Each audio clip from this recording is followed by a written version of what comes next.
videos.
Making sure that's doing all right.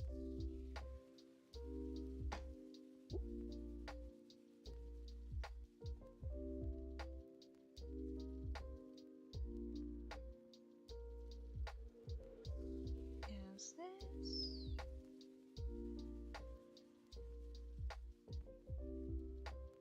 Turn that down.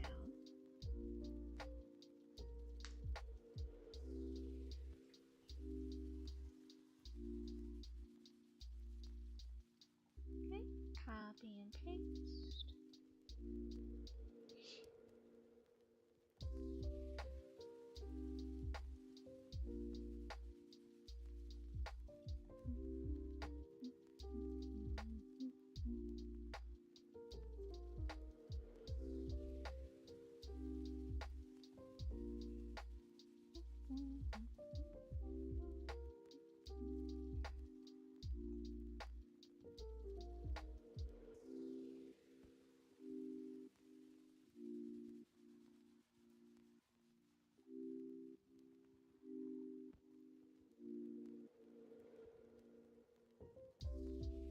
Okay.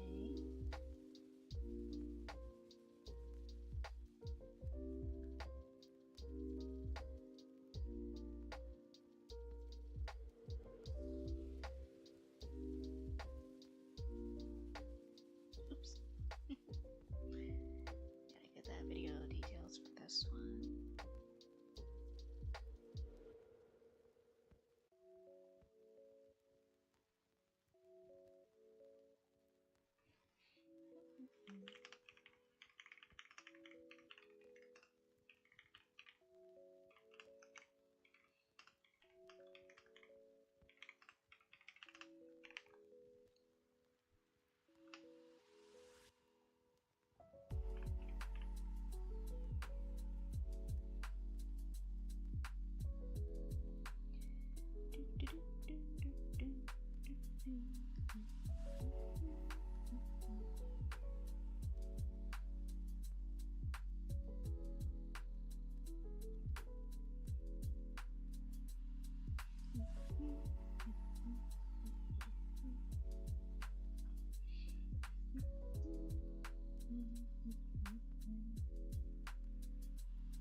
Let's see. Today's Tuesday. I'll be a bit busy today.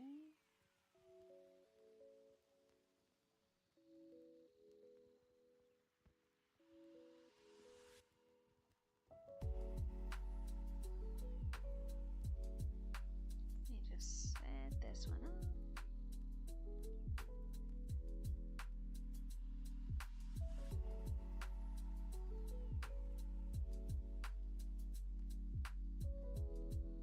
Okay, and I'll keep it right there.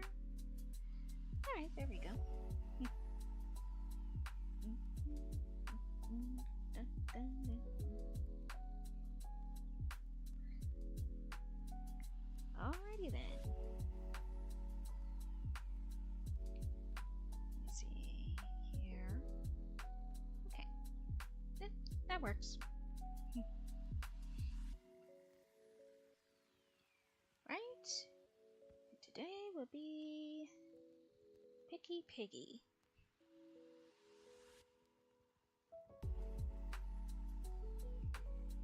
And as always, I like to take out a reference. Or actually, maybe for now, I'll just leave it at the way it is.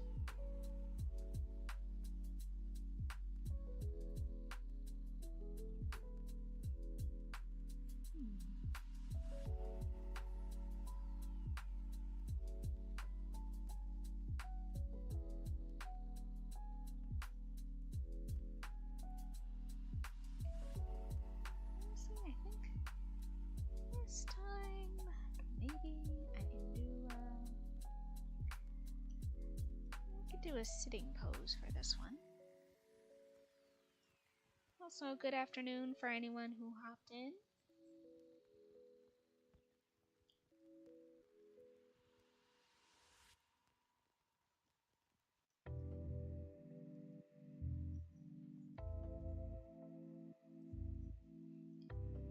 Yeah, I'll just do a regular sitting pose.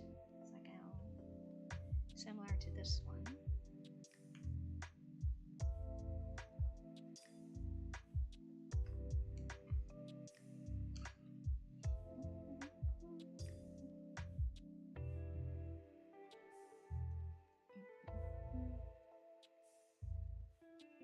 Oh, wait, hang on. Will the alien, hello, and meow to you too. Just need to type in something real quick.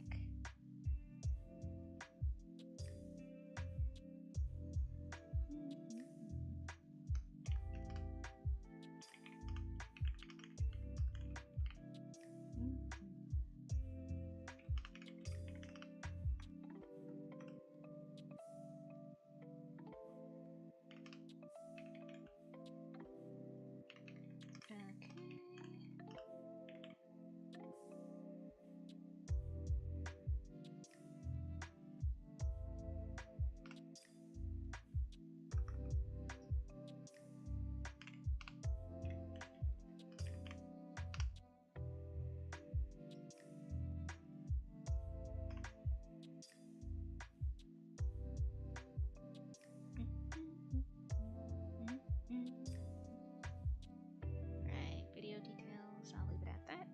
There we go.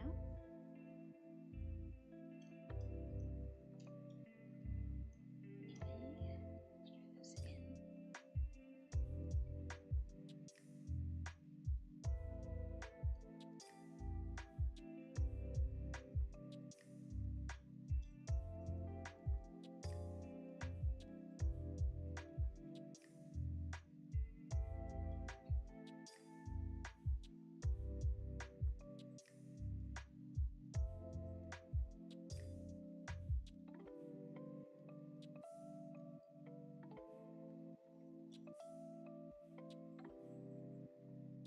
Hardly do any sitting poses, so it's about time.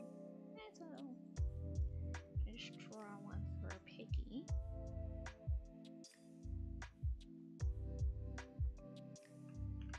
Change out the size a little bit. As I did do a laying down pose for Catnap.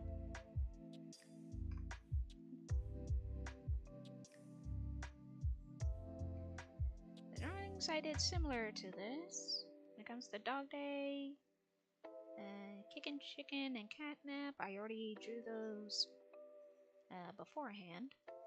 So I decided to just start streaming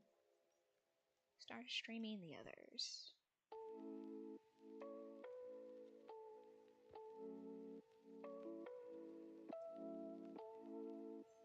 Because why not?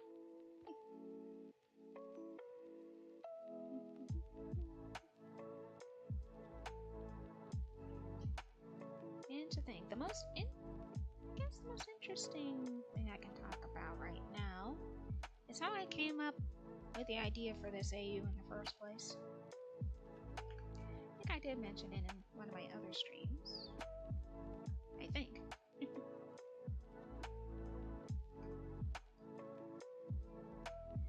But basically,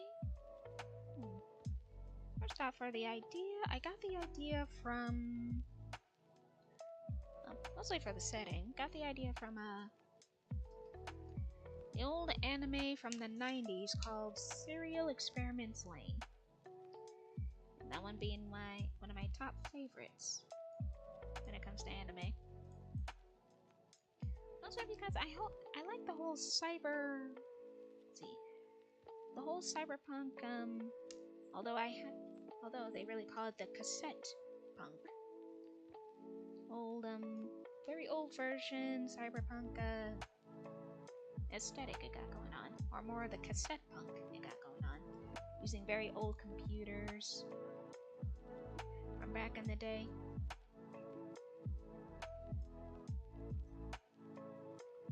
And I don't know, it just kind of helped jumpstart my idea for this AU. And also the way another idea I had, what really got me inspired to make this AU also, is the fact I got a little, I think I'm repeating myself, I think I did mention this before. The very fact that I guess I was at a point where I was a little tired of the whole mascot horror featuring dead kids inside of suits.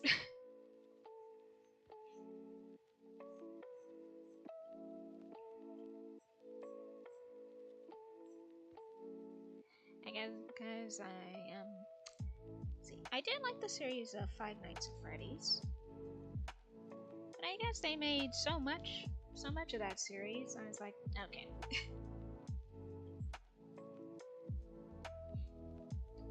So I'm like, when it comes to Poppy Playtime featuring the Smiling Critters, like, let me just see where this crazy idea would go and just stick with it.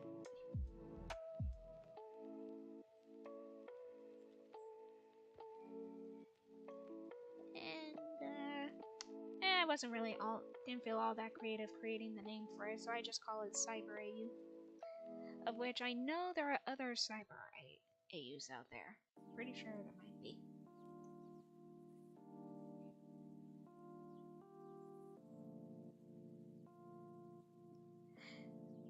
Sorry to those if there was already an idea for it, or already had that title. Although there is different types of aesthetics when it comes to cyber AUs and all that.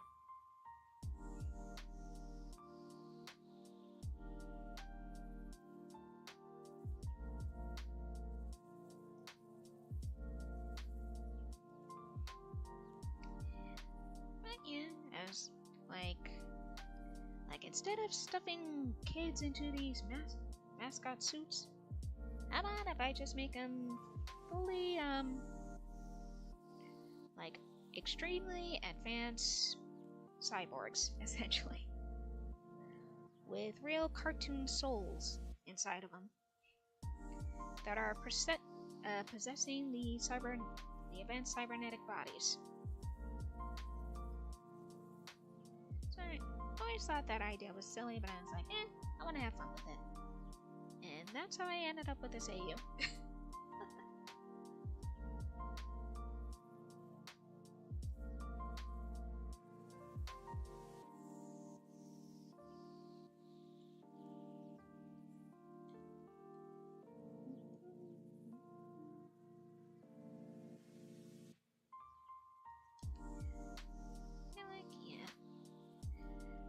When it comes to their personalities, I didn't want to change them too much. Even design-wise, I didn't want to change them like to the extreme. All I did was add in extra details here and there and little bips and bobs.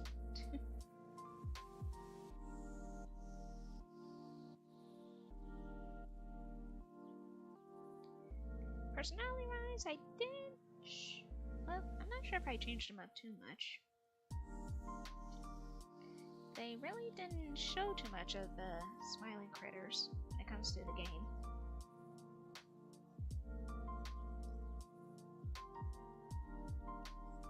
So I'm like, I'll see if I can make more do more with their personalities of listening to their cardboard cutouts and see how they are in that small snippet of a cartoon that they had, and yeah, see what I can work with from there.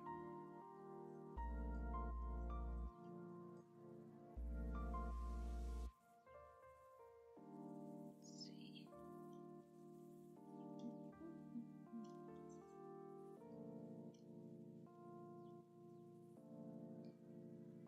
Sometimes it's like, let's just experiment. Press any button and see what fits.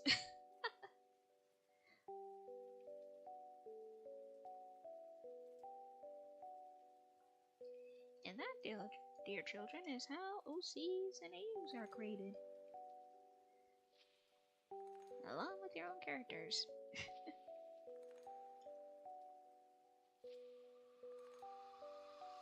And it's basically like just finding out what really works for you.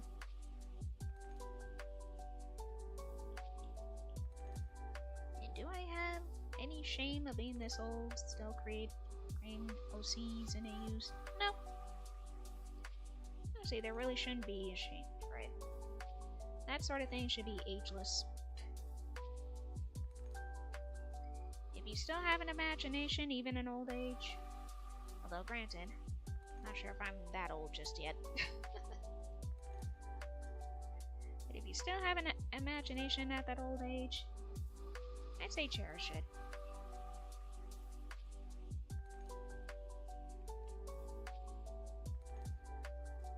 Like, even if I hit into my 60s, I still want to see myself creating and drawing, having fun.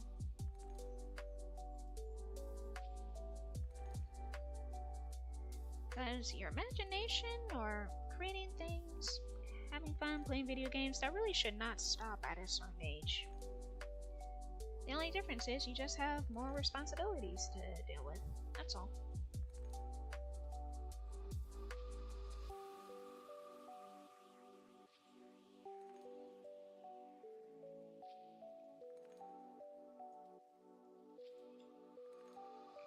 And once you can use your own finance, if you have any, your own finances to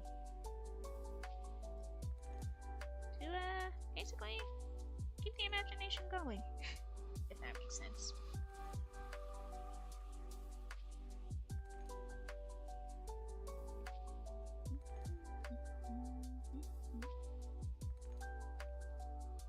Let's see, how did I draw her face?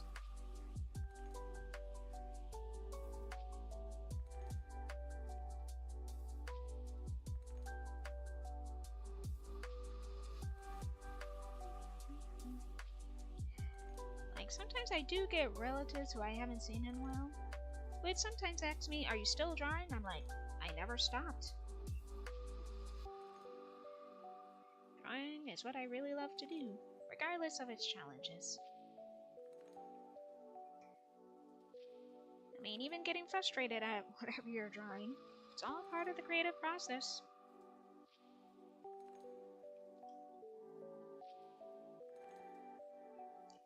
Honestly, I just kept going with it.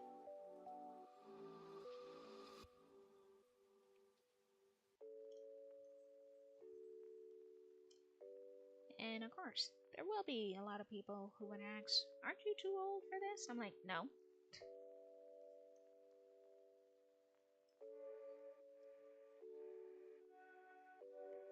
Like I said, drawing and creating for yourself should be an ageless thing. It's a universal thing. If you want to make that video game in your old age, make it. You want to tell that story? Tell it.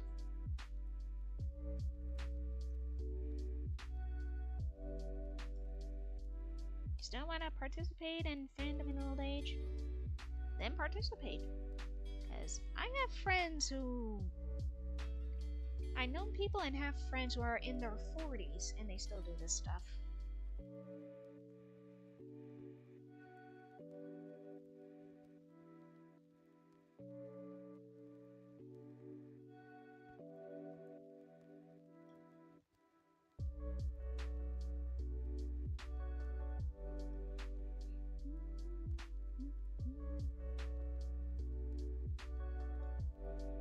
That's the only difference. You just have a little bit more responsibility in your life. You go to work, and if you want to unwind and all that, you just, you know, start working on your hobbies.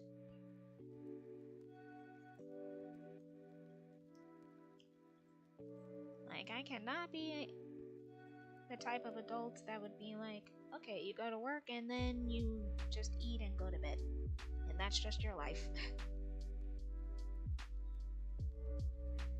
I mean, granted, that's what most of us do anyway.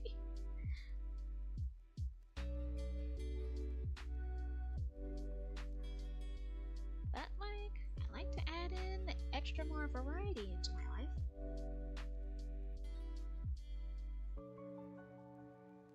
And like I said, why should you just stop at a certain age? Life's way too short. Life is chaotic and hectic, especially right now. And now you got the money to just, enjoy yourself.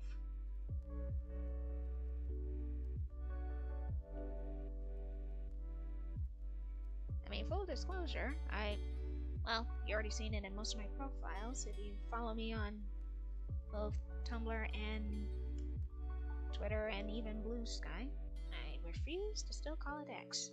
It's a stupid name. But, we're on the topic. This whole still watching cartoons and enjoying myself. Because it really played a big part in my life.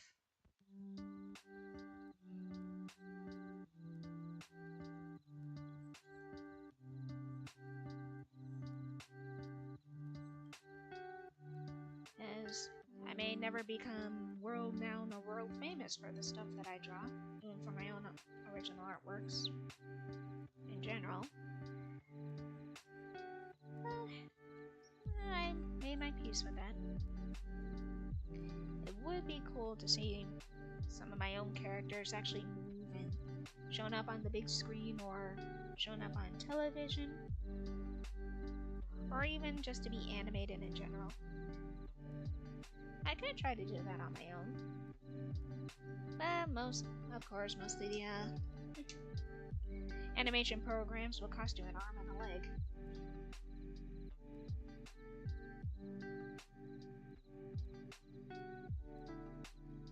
So right now, I just make do with seeing if I can make my own comics and such. Well, the biggest challenge I face is trying not to hit burnout.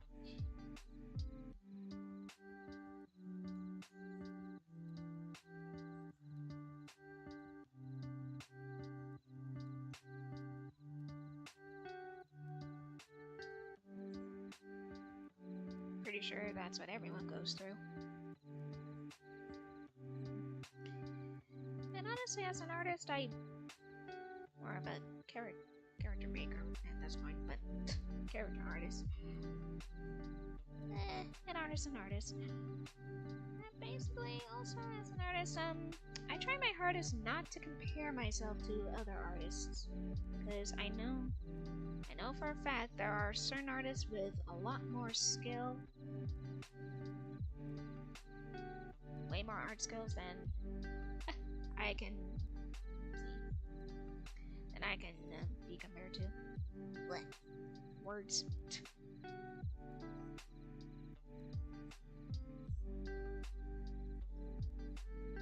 Because constantly comparing yourself to other artists, it's really not gonna get you too much anywhere. Hate to say it, it really isn't. It's either you gotta come to the conclusion that there's always gonna be someone out there who's at least 10 times better at something than you.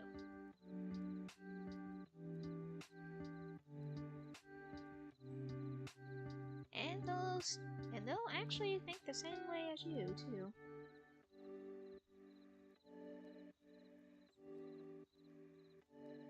Nowadays, thank God, now that I'm a lot older, I see most of the artists who are way better at drawing than I am when it comes to details and all that. Now I look at them with admiration. I admire them. And sometimes I look at whatever techniques they use and see if what I can do to implement it into my own artworks.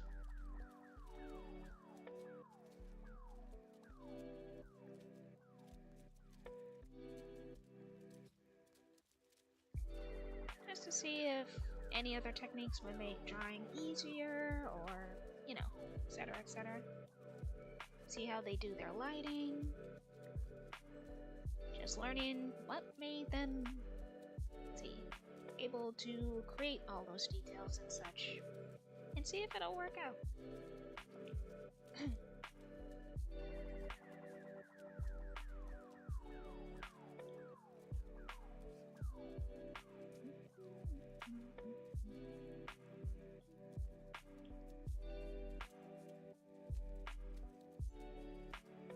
Let's see.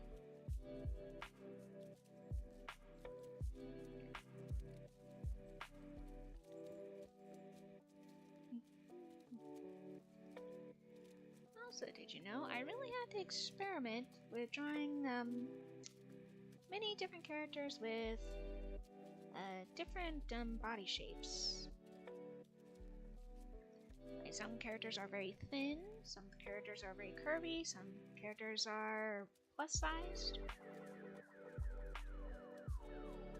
It makes for a very good practice, especially when it comes to drawing plus-size characters.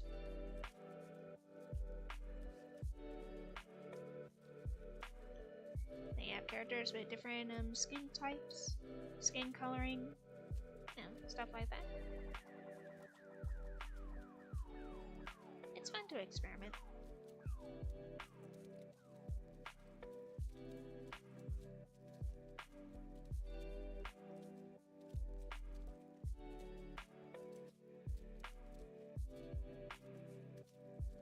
Let's see here.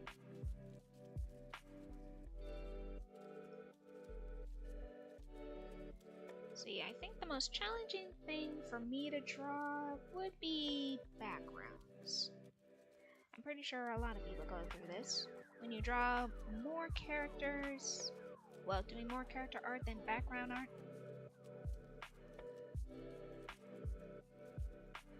And that's just a personal thing for me. Well, not so personal, but still. Little thing for me I'm still learning how to do. Especially when most of my artwork is drawn freehand.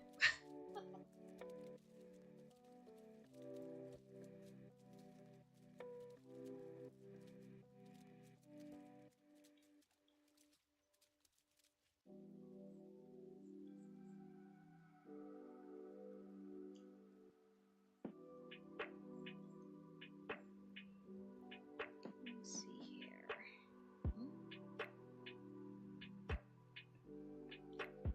I got another reference. Yeah, I got that part down.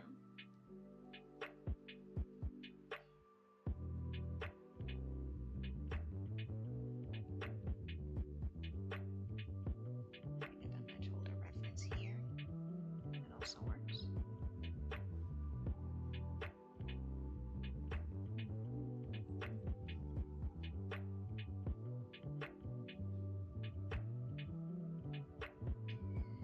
And also, for the love of God, remember to give yourself breaks.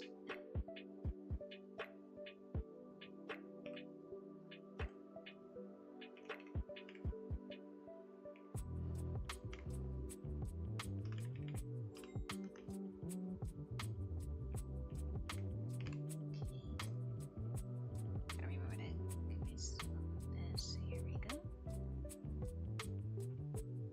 Oh, got a notification. Hang on.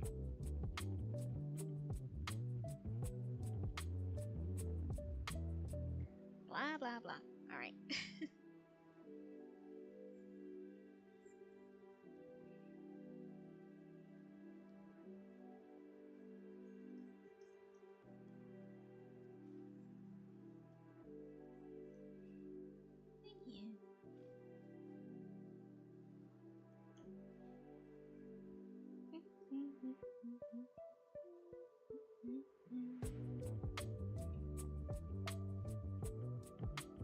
Yum, strawberry art.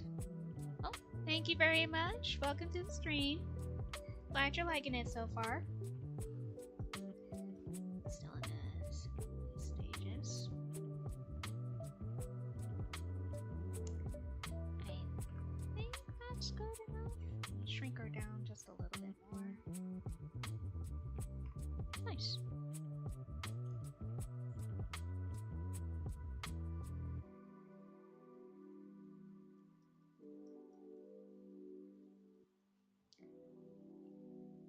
Okay.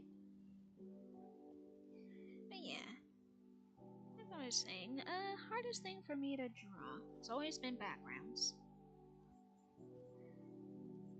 And, you know, back in college, we used to have background classes, but I never had a chance to actually attend those classes because they give you a list of all the classes that you're required to take.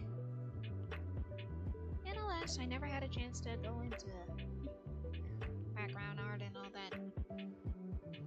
So then, sometimes, that's when YouTube would be your best friend of using tutorials.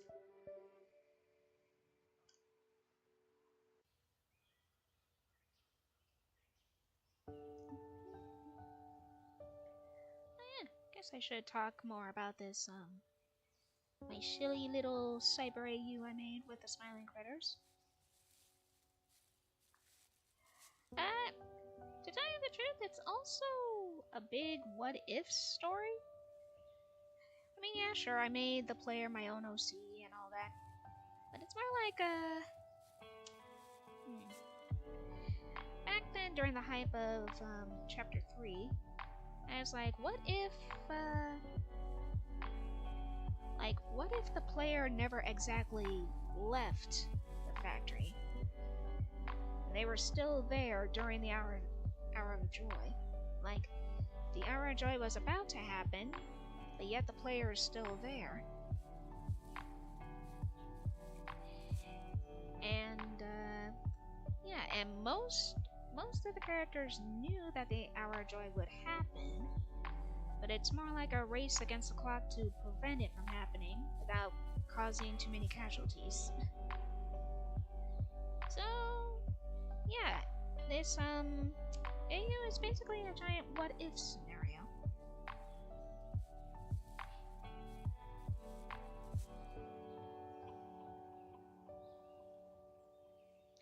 Of course, with my own little twists and turns and all that. And I will say this, I was a little surprised of what the prototype looked like. Sort of a little spoilage if you haven't caught up with the other the 5th chapter of Poppy Playtime. Because really, I did not expect it. Although they did say they already had his design already drawn out, I think. If I remember correctly. So I'm like, oh, okay. And plus his design was supposed to look more monstrous, I believe. So they basically had to tone it down a little. They probably had to because of time restraints and, you know, sometimes you gotta try to translate the drawing to a 3D model and sometimes it doesn't work out.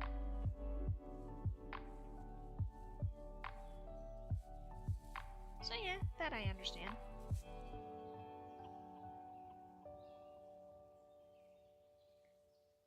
Yeah, I didn't expect the prototype to look like that. Because of, let's see. In the AU, I thought of making the prototype more like a virus kind of thing. I mean, sure, I can draw what he looks like now in my own, you know, in my own style. Not the way I want it to go, but yeah. In the AU, it's more like a virus that you can only see through the computer. If that makes sense. And yeah, Ollie would have played a part too in the as well. Because I just didn't have them have a I just didn't have a design for them. And I'll see what I can do to implement it into this AU.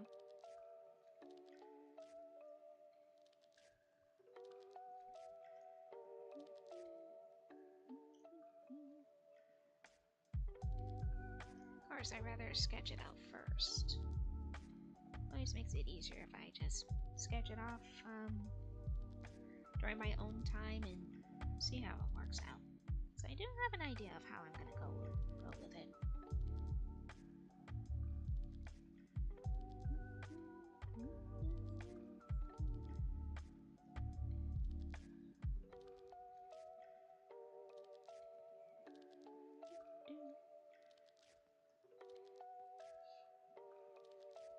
Let's see. When it comes to this AU story, not a lot of characters would be in it. Mostly because I don't want to go overboard with myself of drawing that many. See, I do draw the Nightmare Critters and Cyber AU versions on my own time. But just to, you know, make sure I don't overdo myself and all that, they won't exactly be part of this main story. Although I could have drawn them on the side.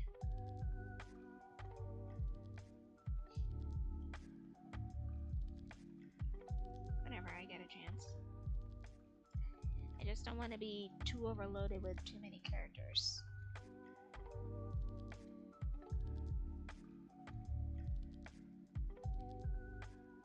Yes, even I have my own limits. I can always draw miniature comics. Even trying to... I do have a comic going on right now for this AU. And even lately trying to keep up with that can be a challenge because, you know, want the story to at least make sense.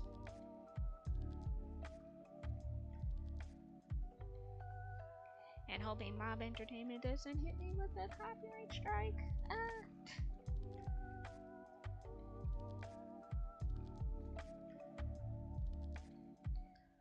Although I don't think they would go that far when creating your own AUs and all that. Especially when basically I'm doing this all for free. Oh, got another notification.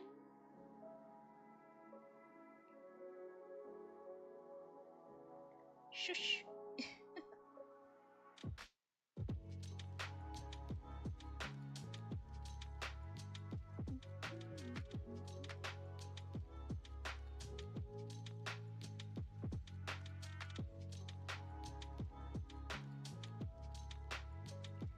Let's see, when it comes to Cyber AU, personality-wise,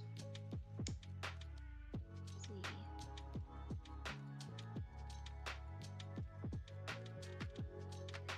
Favorite personality-wise I made or thought of so far would be for both, let's see, Catnap, Picky Piggy, and also for Dog Day as well, and Bobby Bear Hug. I mean, they're all pretty cool.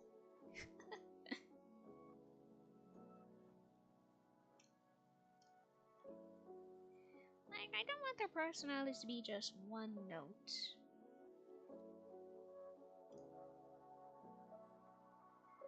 Like, for example, for Picky Piggy, she does a lot more thinking than just thinking about food. She can, in this, have real conversations, talking about work and all that.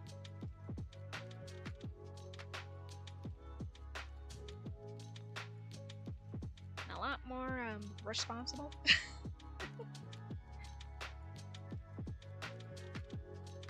For Catnap, I made him more like a... He's a bit of a troll in this AU. Troll with a bit of sass on him.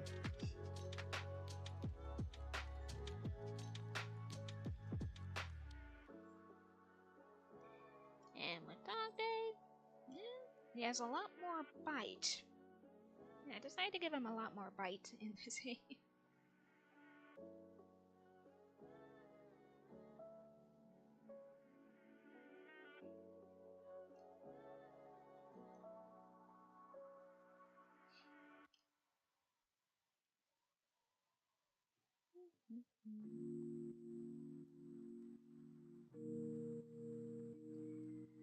Plus, so this happened a little while ago, but it was so cool that an indie voice actor actually voice acted one of my small comic sketches or comic strips that I did featuring the Seiyu featuring Dog Day.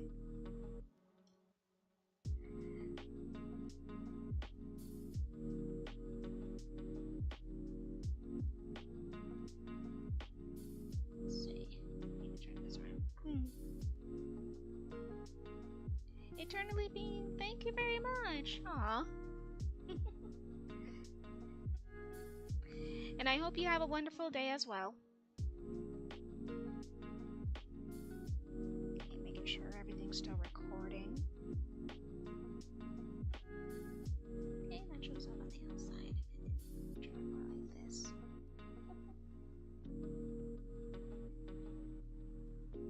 Yeah, that's real nice of someone to say. But honestly, I think it's mostly because the algorithms are the ones that you have to battle just to let anyone know that your artwork exists. Because nowadays, mostly the algorithms will only feed those who have a huge following. Of which, yeah, it's kind of already designed that way. But also, let's give the smaller creators a chance, you know?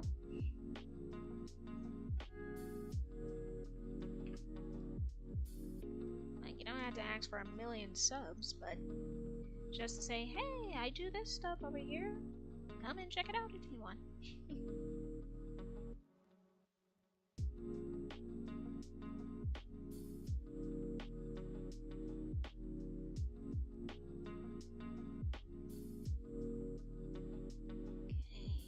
turn this a bit, just to make it easier. Also, I will always say this, references are your friends. Those who say references are cheating, well, how are you going to learn how to draw a horse if you don't know how to draw a horse from memory? You're going to need the reference.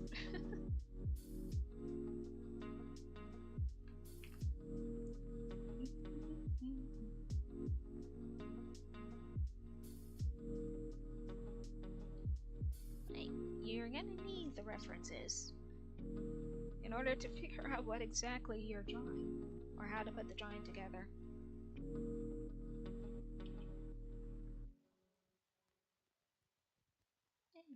Bit of a more of a curve here. And try to fix this. There we go. Whoop, whoop. I mean, heck, even sometimes I had to use references to draw plus-size characters sometimes. I use a ton of references for hairstyles and for fashions.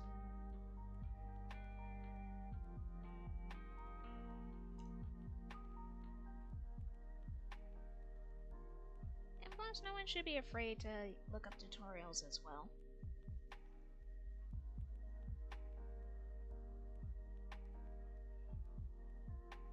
Okay, there we go.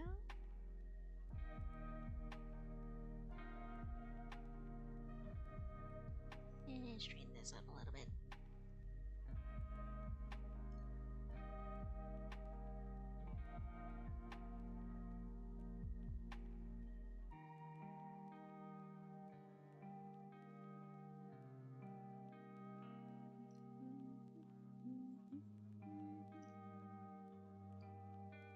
I think I also mentioned this on one of my older streams, but yeah, I used references as a little kid.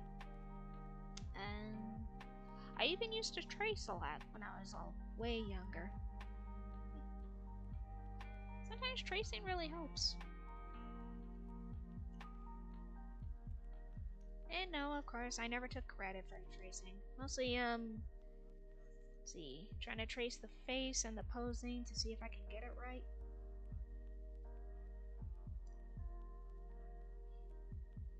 And that was done, before digital art became a big thing. Used to trace on paper, using tracing paper.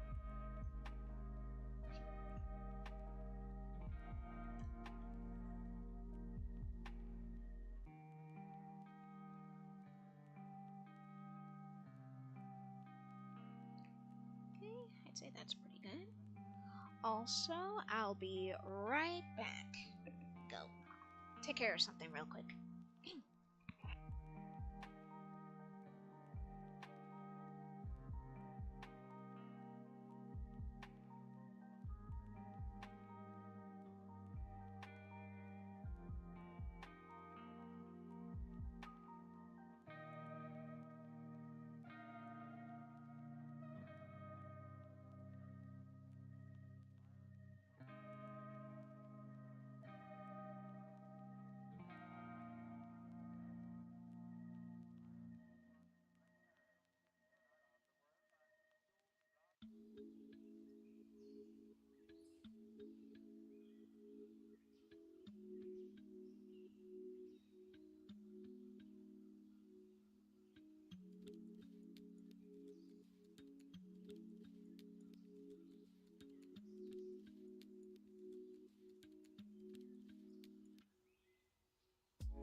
Alright, there we go.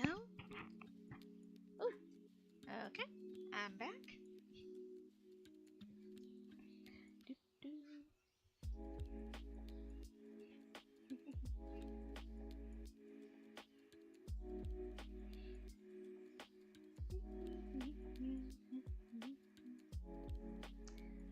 Alright.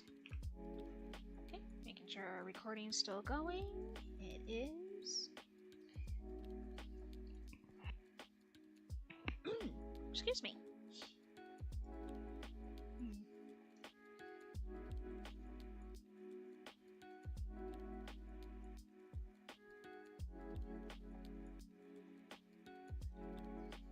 That seems pretty good.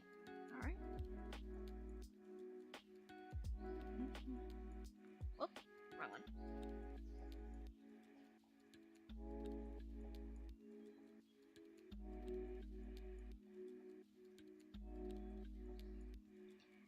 Let's see, what else? And also, did you know that when digital art was becoming more and more popular, more used, yeah, I was a little apprehensive at first to use it, because back then I mostly drawn traditionally,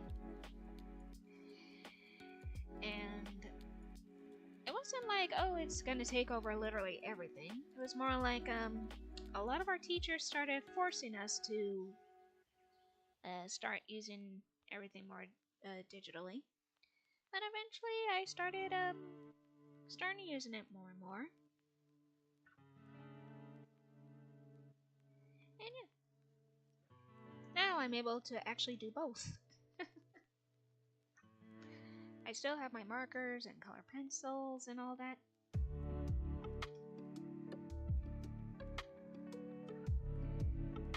Okay, let me see here.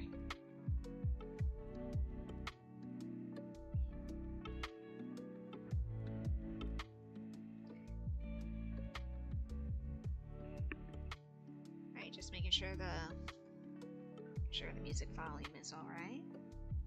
Okay, that works.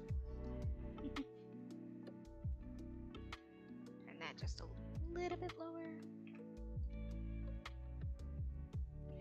But like, yeah, I was around when digital art was becoming more and more well known.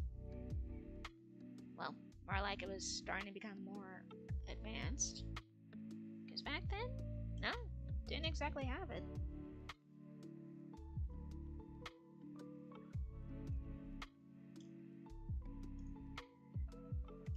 But back then in college, it was kind of required for you to take digital art, and there was once a class for, let's see, we did have once a class back then in college for Photoshop, but once again, I was never had the chance to actually take it.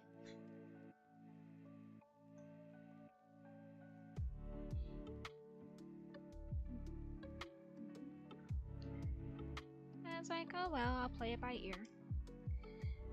And then I discovered, well, this program right here, Paint Tool Sci. And for me, this was a lot easier to work with.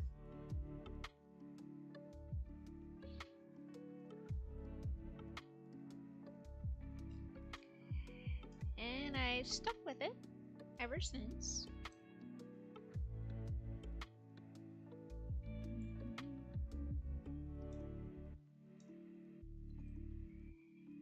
And like, yeah. I also still remember that, back then, we had so many, teachers, well, mostly the art teachers really, telling us that you can't be using Sci all the time, because eventually you'll have to use like Clip Studio Paint or Photoshop, because no one else will be able to hire you if you're only using Sci, because it looks too pixelated for their works. Well, that would have been the case if you didn't cut out the classes.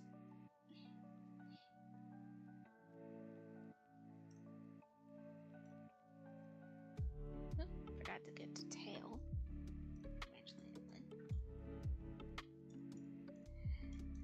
But like, yeah, digital art is a lot of fun to work with too. And luckily, nope, never gave up drawing traditionally. I still draw it from time to time.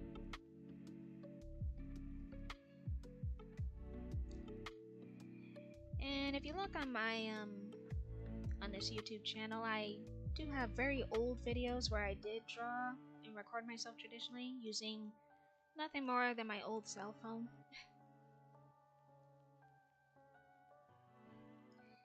And then I used to upload it, and used to have Premiere. Of course, that was with a student's account.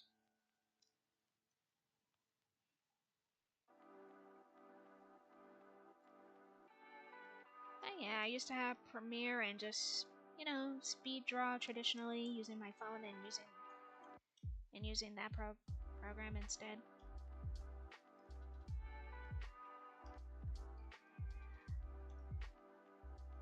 And of course, back then, my old cell phone kept on running out of room.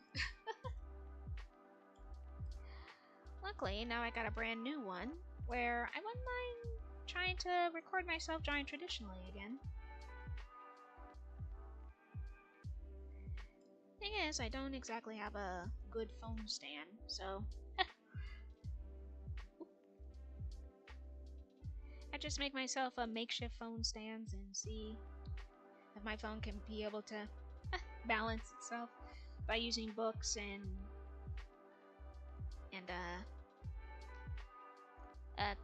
my color pencil cases. Hey, sometimes you work with what you're given.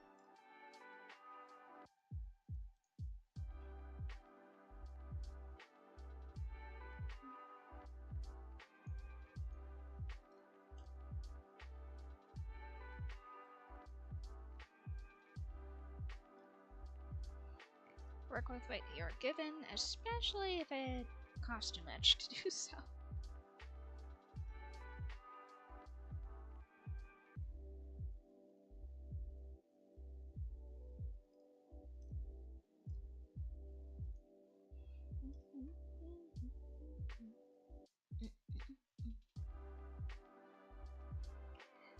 Oh yeah, I've been having this YouTube channel for a good long while.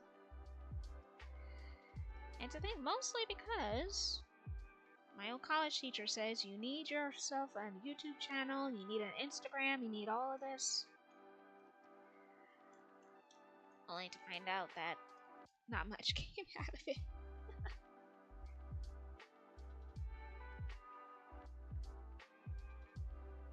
Shrink it down for a minute. Because for the longest time, I only posted just a few things. And this was before I started doing streaming and more speed draw videos.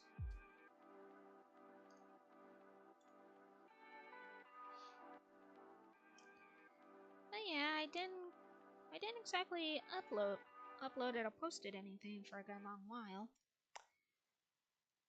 Until one day I was like, I still have this YouTube channel. Let me see what I can do with it.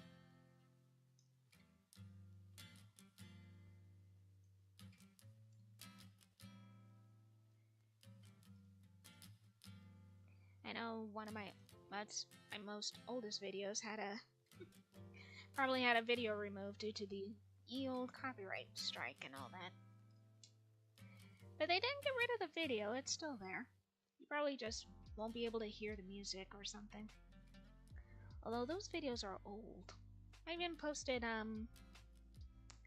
let's see, I even posted my old college portfolio somewhere on here. And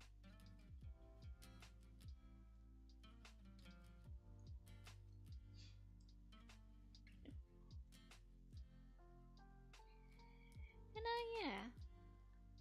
Doing all this artwork, this will count as my new portfolio. Just won't have that many animations on there. Which, that's fine by me.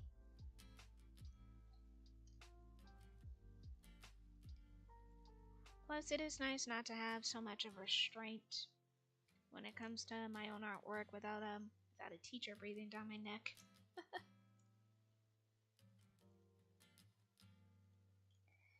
Because, yeah, they were very restrictive of what you can draw, what you can't draw, and what you could put on your own website, and how you should handle your own website when really we're a bunch of young adults who is trying to make something and telling us what we can't do this, we can't do that. Meanwhile, we see other artists that didn't go to the same college doing the exact thing that they told us not to do, and yet they're the ones who are succeeding. But yeah.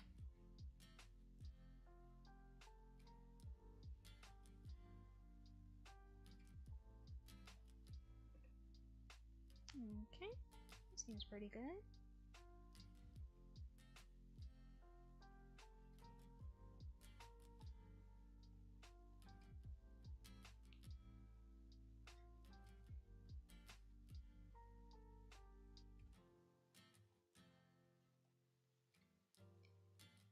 Alright, I'll stick with that background. I'll have to add in some shadows.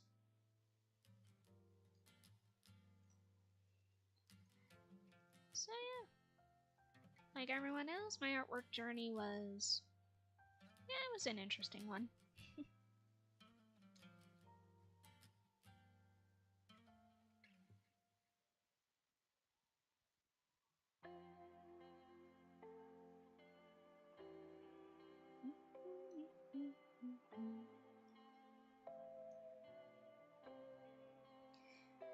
Oh yeah, I think it was also because of college that for the longest time I didn't bother to touch one of my own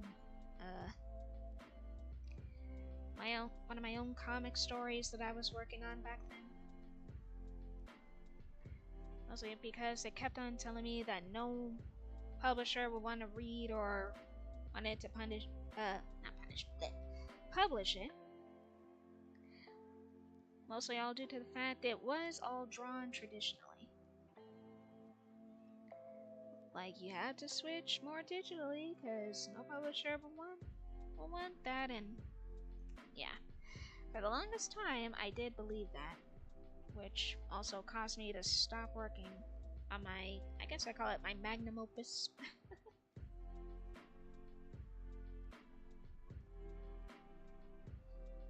And doing all that work, but now I'm like, you know what? I want to get back to working on it again. More traditionally. Oh, just a sec.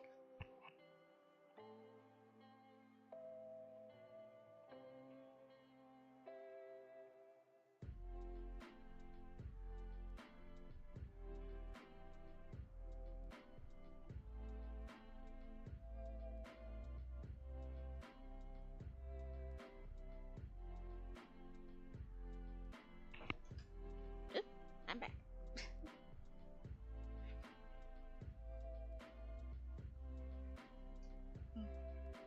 A family member walked in. Just wanted to ask a question.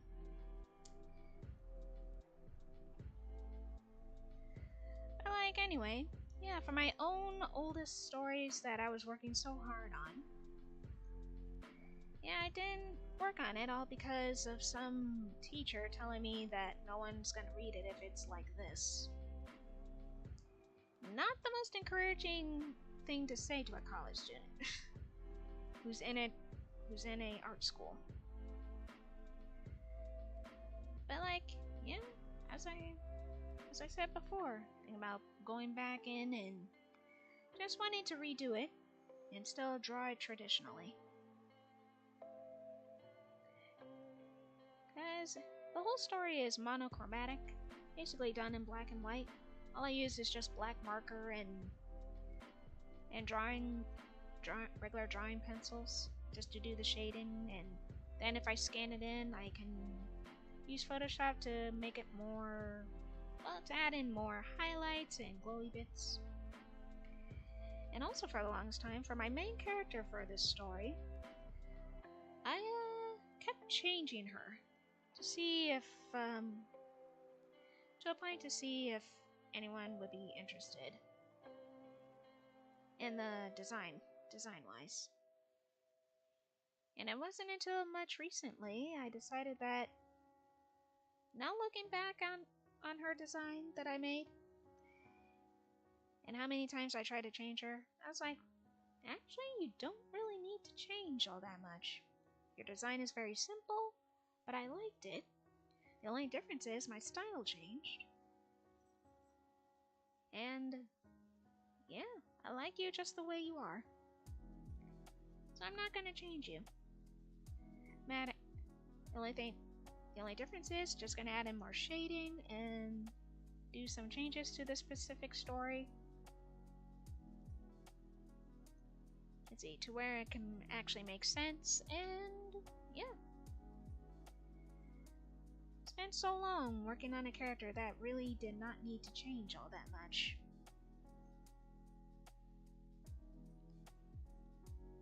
And there was some anxiety into it, like,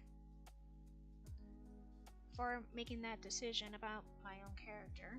It's that maybe she doesn't have enough details to her. Should I add in a bit more to her clothing? And that's when I realized, no, those are my old college teachers talking. When in reality, she didn't need a change at all. All I did was change my style just a little bit, giving my own character her more of a body weight and all that. So like, yeah. It's amazing that, let's see, you think you are talking to someone who, in that profession would know what they're talking about and all that.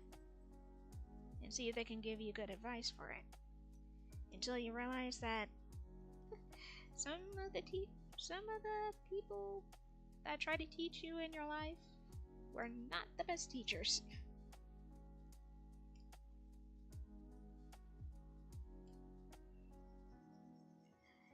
Plus, when it comes to my own drawings, either be it fan art or original, sometimes it is hard for me to build up the confidence just to draw them out and show them to the world.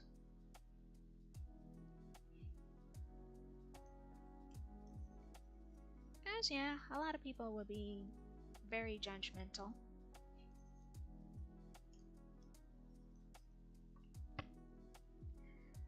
But, like, sometimes you just have to do it just to do it. And I think I heard this advice before online too. Sometimes you just gotta do it scared.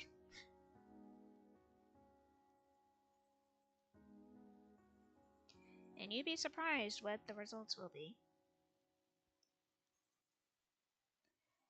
And yeah, I also get nervous of showing my own OCs when it comes to certain fandoms as well. Granted, thanks to a lot of the website's algorithms, a lot of people don't even come across what I draw.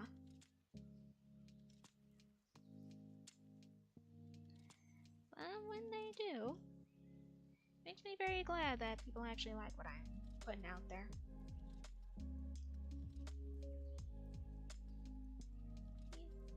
Sometimes that anxiety is still there. But most times I'm like, screw it. Just go on ahead and, just show it off.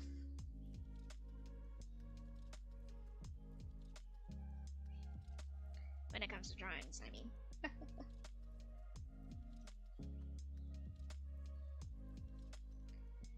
Yeah. Plus, it's also hard to break away from those harsh words from my old teachers in college, too. Because whenever they critique, yeah, sometimes the critiques are real harsh. And unfortunately, sometimes the teachers will just critique us, give us critiques solely based on they didn't like to be overshadowed. Yeah, I've dealt with college teachers like that, who generally would just critique you and put you down because they think that you're overshadowing them. Of which I was thinking, like, wow.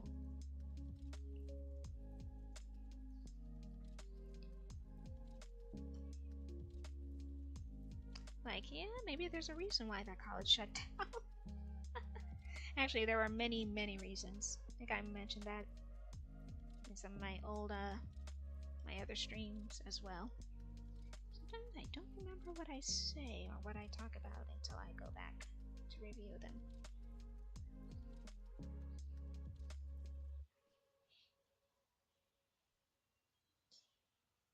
Yeah. Like everyone else, I do. As I said before, I do sometimes feel a little nervous showing off what I create. Because, let's face it, sometimes a lot of people online would just say things without thinking. They would say and do things without thinking, and yeah.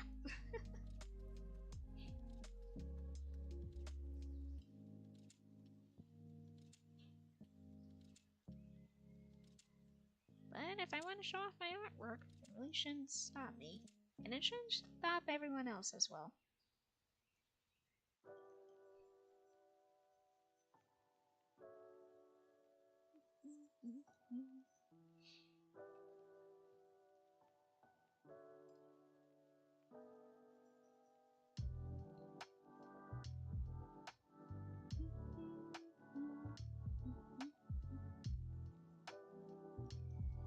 Yeah. I'm actually very glad that I'm getting more confidence just to show off my original artwork.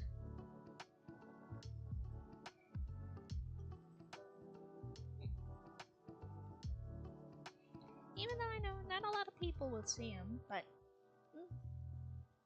I still get the few who does. Let's see here.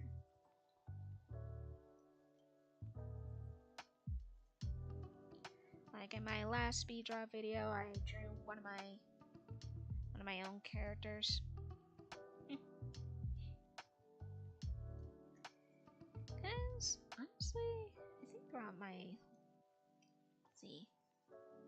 time as being an artist, when it comes to comics and stories, I think I only have like 3 series that has a good solid story that I wanted to tell. Although granted, I'm on pause of working on them.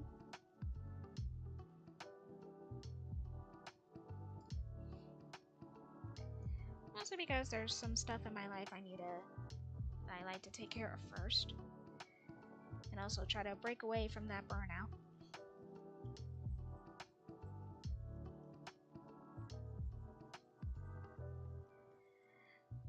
But also, yeah, people not knowing exactly what you're drawing online when the algorithm goes against you.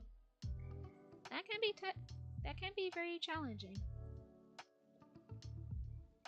I mean, at some points it did cause me not to post anything for long periods of time.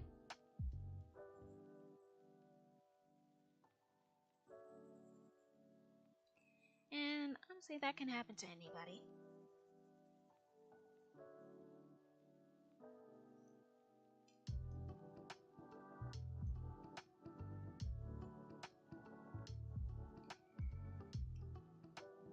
And especially when you're not gonna be outright famous online.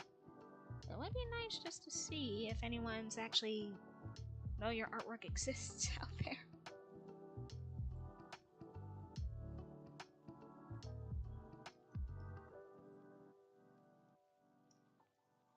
I mean, yeah, it even gets harder when you have to try to build up the energy to post. Ooh, excuse me. And sometimes you can't really do that almost every day. Especially when you have some other stuff going on in your life, outside the internet.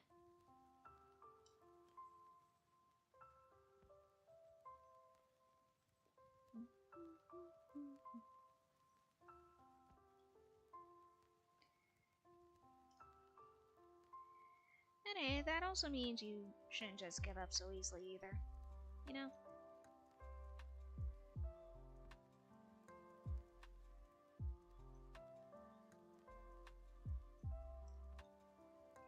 And also, I will find it funny that sometimes the ones with the most harshest critiques are usually from the ones who, well, when it comes to online spaces, I've noticed harshest critiques always come from the ones who never picked up the pencil.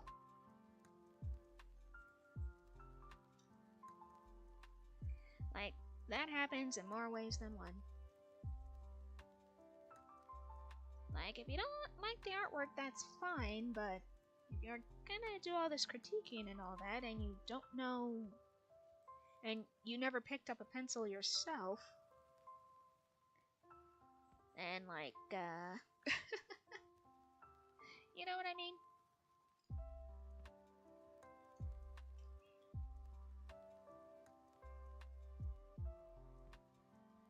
If you don't like the design, that's cool.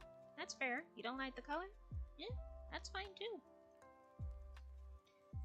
And not everything I draw will be up to everyone's tastes and all that.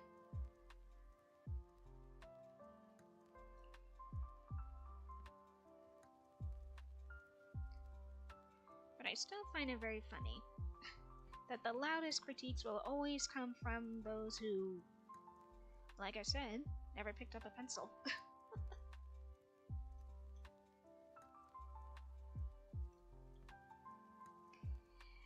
And, you know what? I might as well talk about this as well. So I get the feeling that this conversation will come up eventually. And quite possibly I might get some angry comments or something somewhere. later on down the line. If anyone comes to cross the video of what I'm about to say. When it comes to AI art, simply just gonna say it's not my cup of tea. Cause to tell you the truth, even if my artwork is not up to everyone's standards, sometimes I don't really need. That's something I don't really need. Sure, I may use a computer to draw most of the time, but I'm still picking up a stylus and using a tablet to having to put all this together. Like, why would I need AI art when I can easily just draw it myself?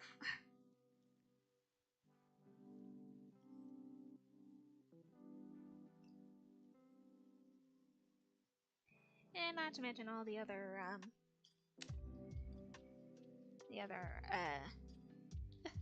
very questionable things going on with AI art as well.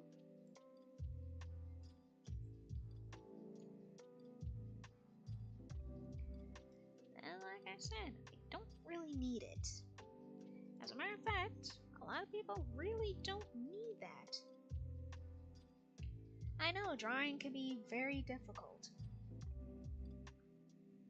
but it's a lot more fulfilling just to go through the journey itself. And having the computer do it for you, and it does not, well, not do it for you. Especially when it doesn't, do it correctly. But feels more like, it's more of a replica of what it's trying to create.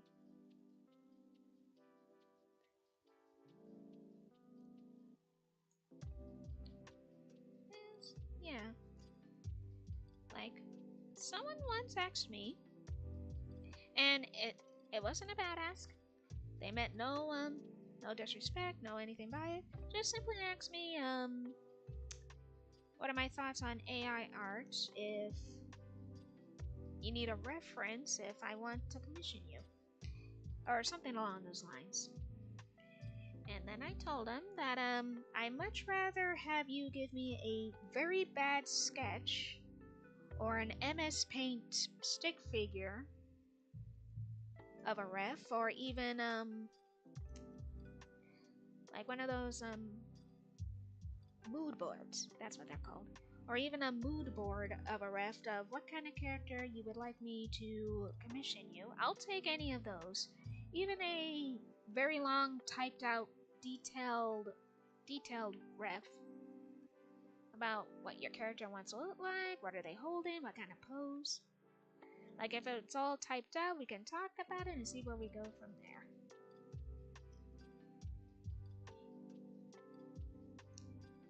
Simply put, yeah, AI art, not my cup of tea because I really don't need it.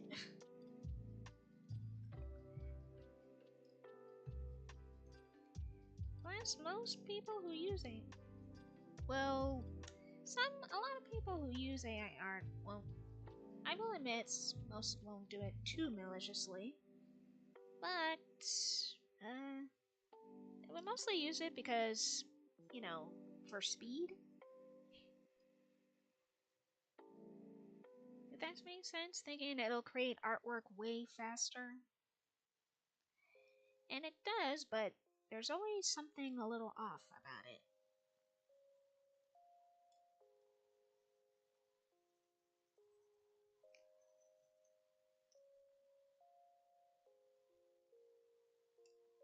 Personally, for me, I like the journey of me drawing it by hand or using my stylus.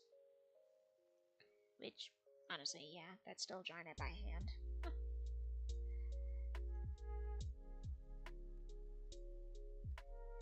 And to those who really don't know how to draw, just, you know, just practice at it. At least try to put in the work. Because I did not start drawing like this at an early age at all. I was drawing stick figures and creating my own Mother's Day or birthday cards. Also using stick figures and all that. It's just something that, you know, you just had to keep going at it.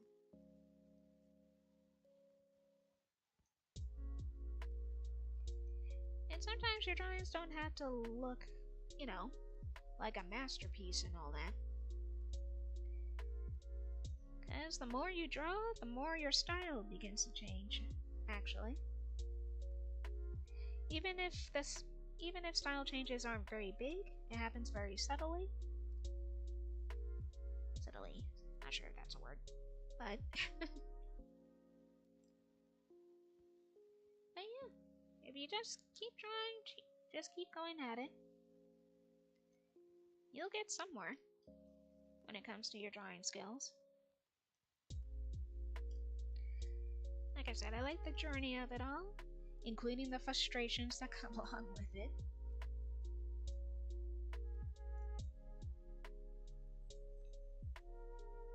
But there are a lot of people who want to speed up the process. Meaning you're not exactly really learning anything if you just put in a prompt into the computer. I mean, sure, don't get me wrong, you put in a prompt into the computer just to see what happens, but to use it so much so to a point where, yeah, when you notice that you're using it too much, like your skill, that's when your skill starts to dull.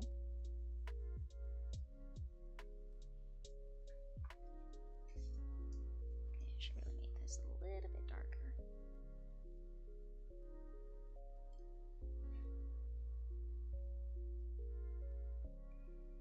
And I guess that's what I truly feel about AI art. I'd rather not have my skills become dull and stagnant just by pushing it into just by simply pushing in a button and having the computer do it for me. And most times it doesn't even do it correctly.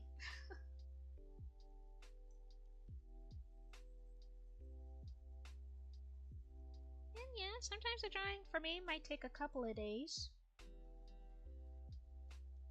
depending on the drawing for me to do.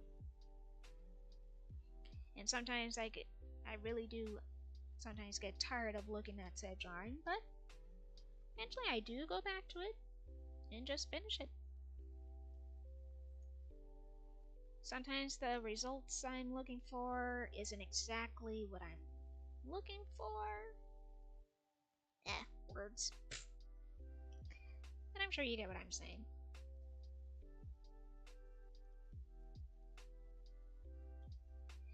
And most of the time, if the results aren't exactly what I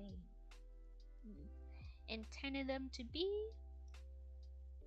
I just redraw it again.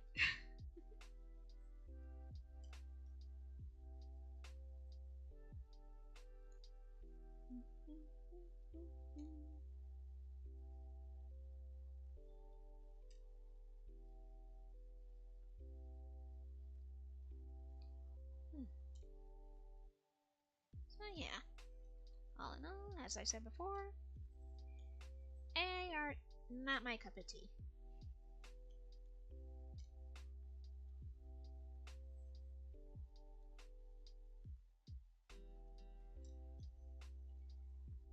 Like, don't dull out your creativity just for taking the most easiest route. I mean, there are shortcuts when it comes to drawing and to animations and all that. And to tell you the truth, you don't really need AI art for that.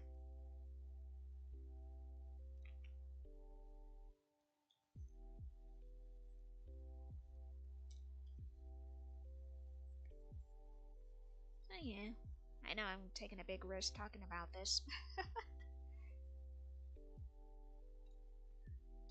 But, I'd rather just say how I feel about that whole thing.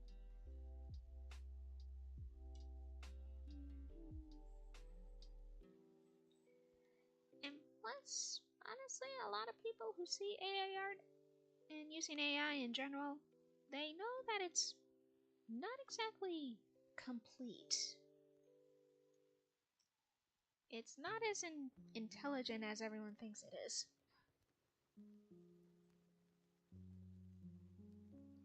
Because once I typed in something into Google, the first thing you see is something written in AI, but then the about three scrolls down, you see the exact same answer, but not written by AI. So that says a lot.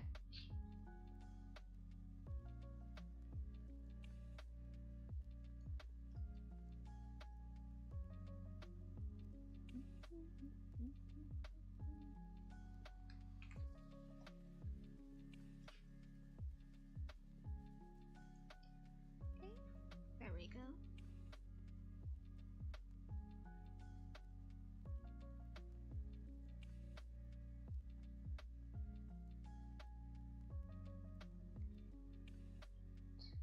Put some highlights on here. Alright, this is looking pretty good.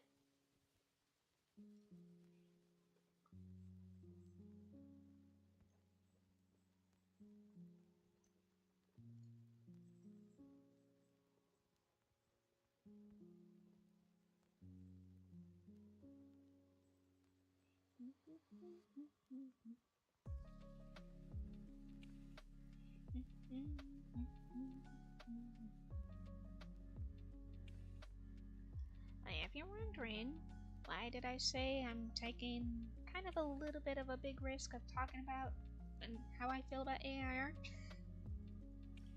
Well, you know how certain people who feel very strongly about it and trying to push the narrative into your face about it.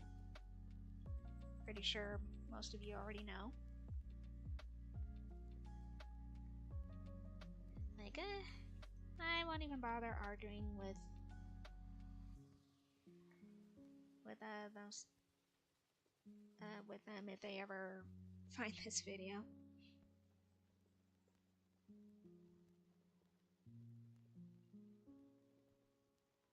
Or if they find the stream in particular.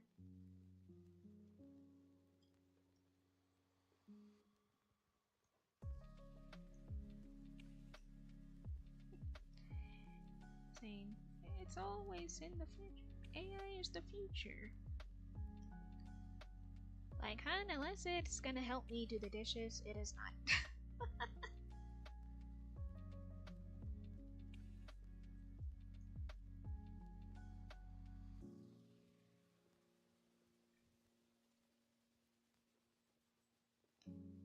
And so far, it really isn't doing much anything to help out humanity as of right now.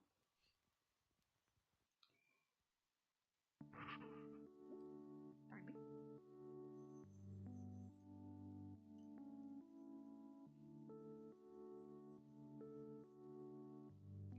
I know, it just seems like a giant grift to me.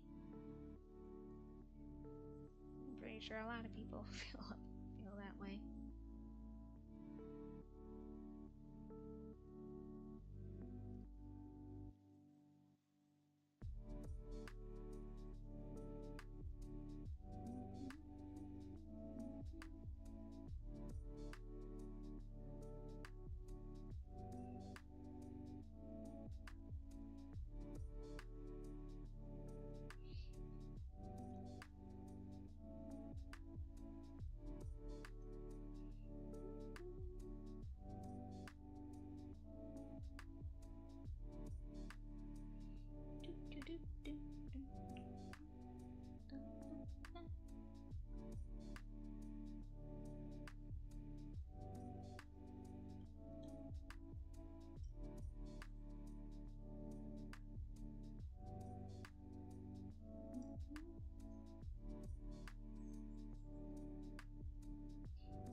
So far, so good.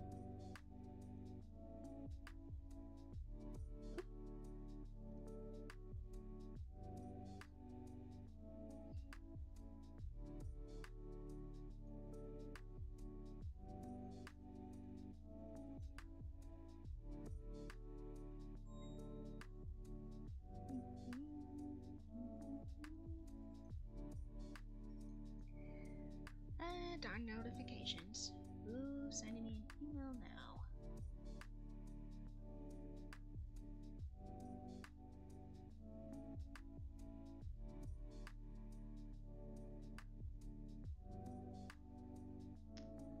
Something I'll have to check out later.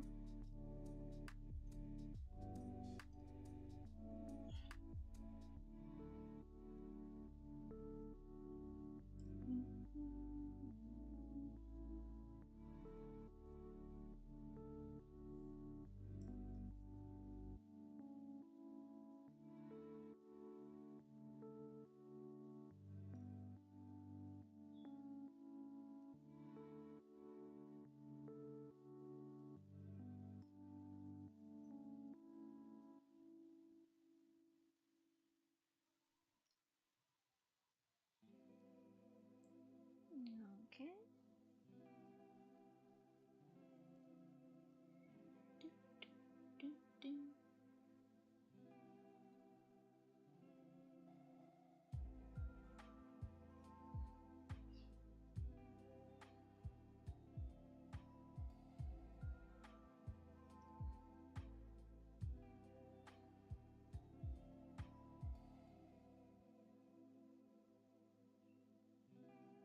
Anything what I have right now is fine.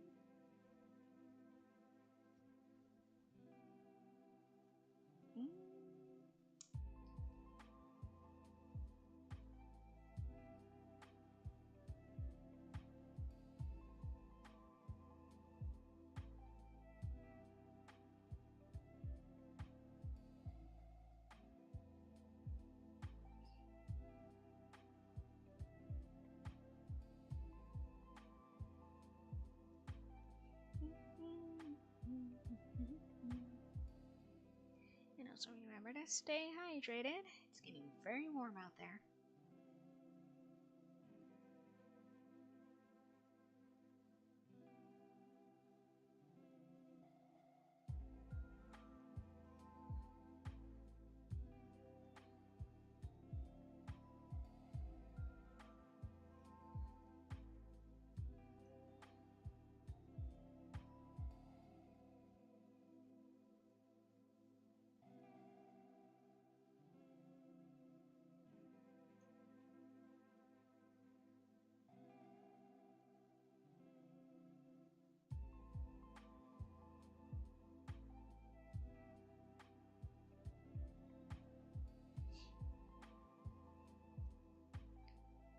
I need a bit more highlights here and there.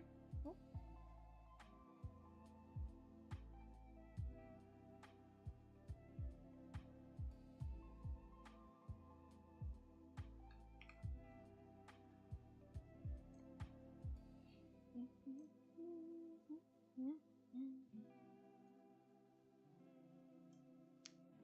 I think I'm gonna start preferring streaming during the afternoons, whenever I have the time, compared to streaming at night. Because really, I'm more of a daytime person anyway. Oop. Wrong layer.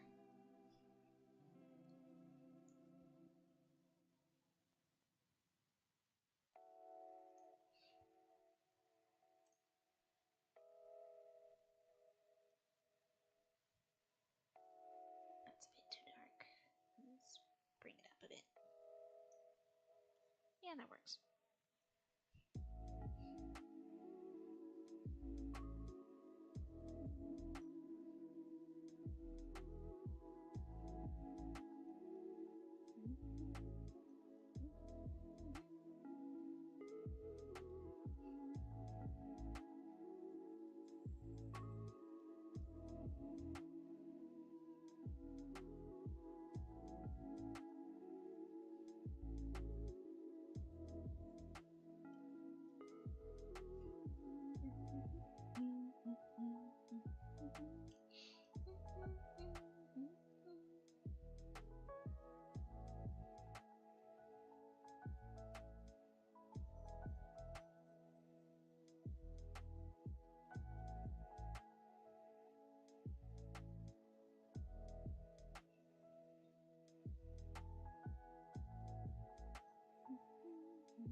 water.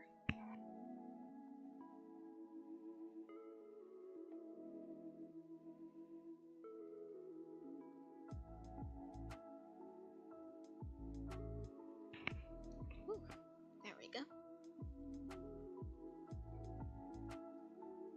Need to check out something real quick.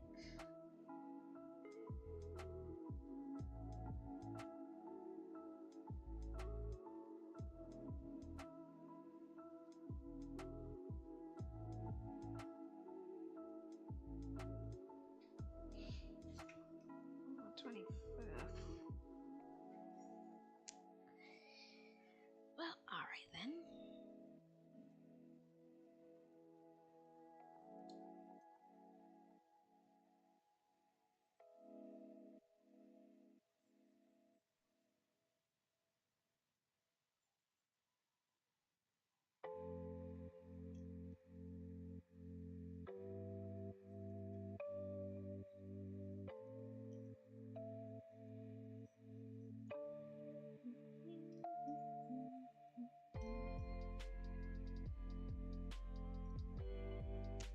Alright, there we go.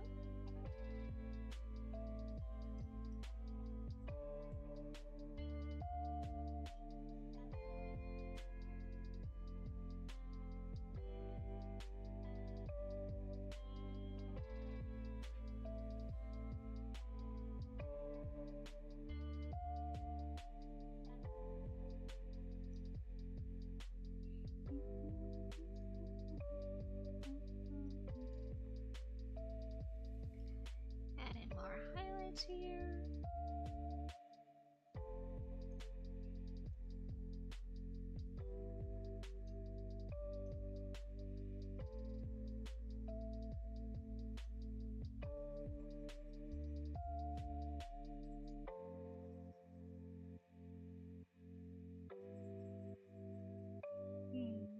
Now what do I feel like for lunch?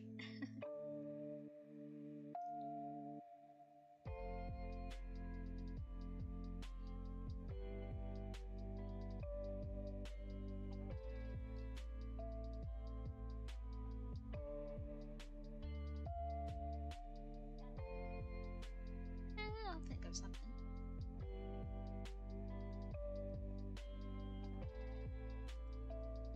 Maybe just grab myself a snack.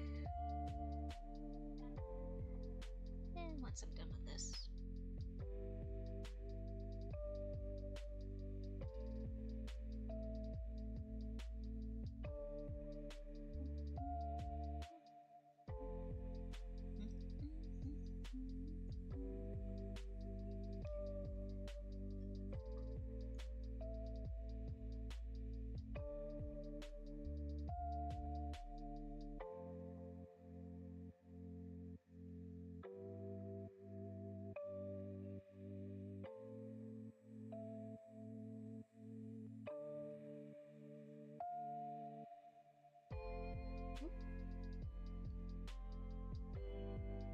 Make sure I got the right layer. There we go.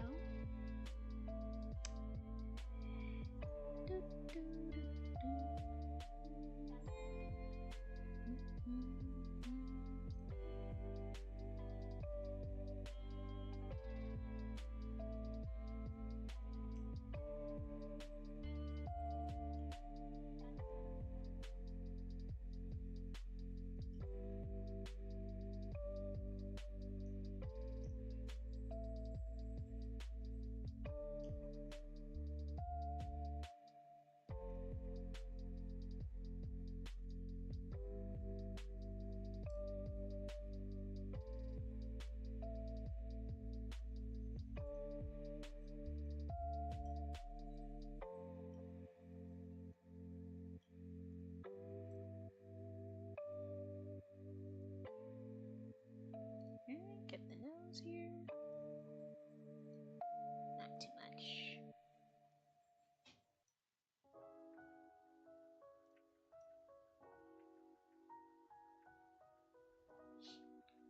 Okay.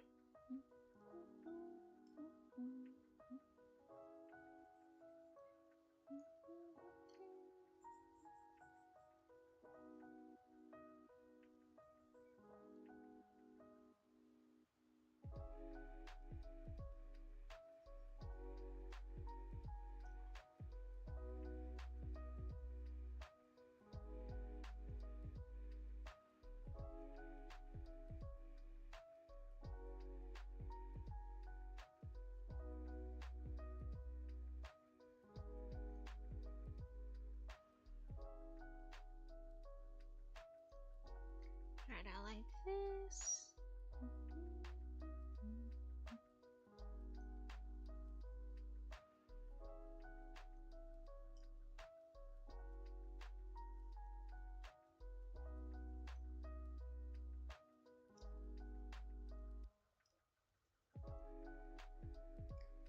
And okay.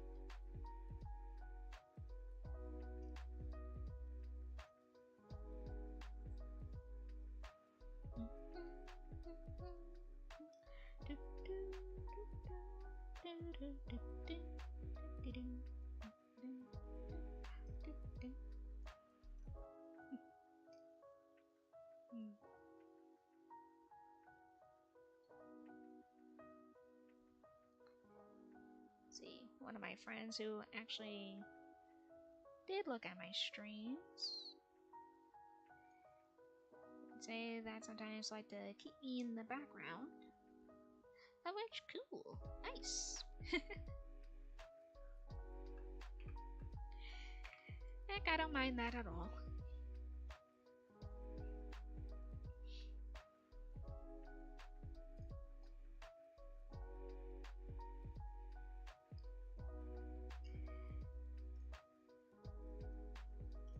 Wrong brush.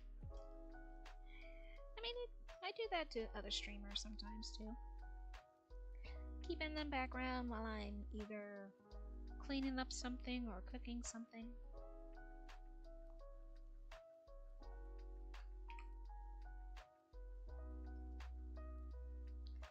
Let's see here.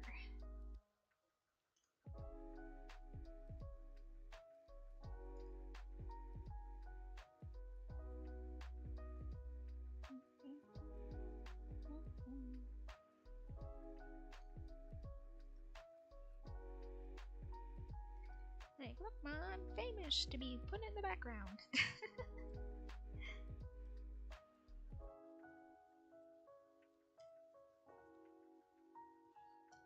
That's a nice compliment, honestly.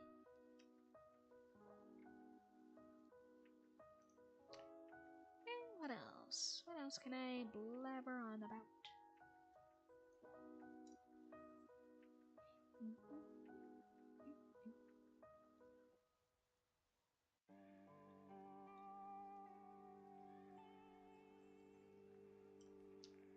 Let's see.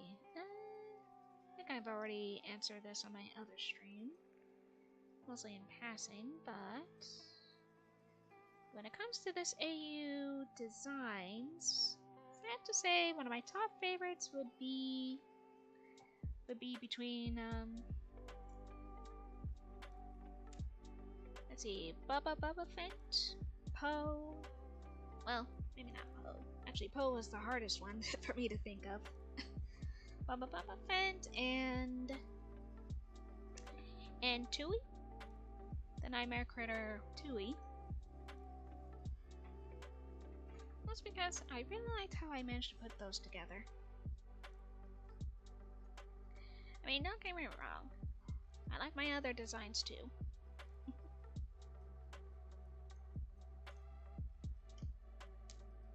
But yeah, Poe was the hardest for me to think of. When you have to repeat yourself to keep the conversation going. Oh no!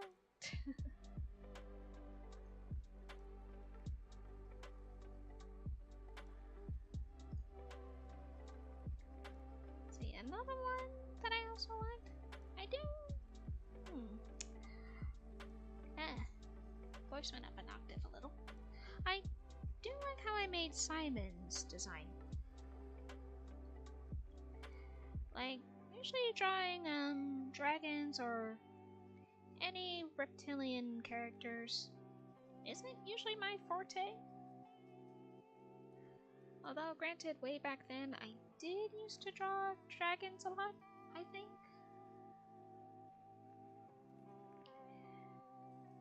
And also to draw them looking good, that was a challenge.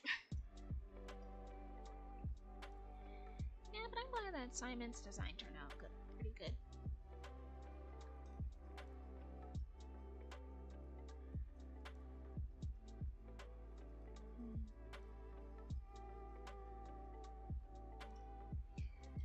here's a little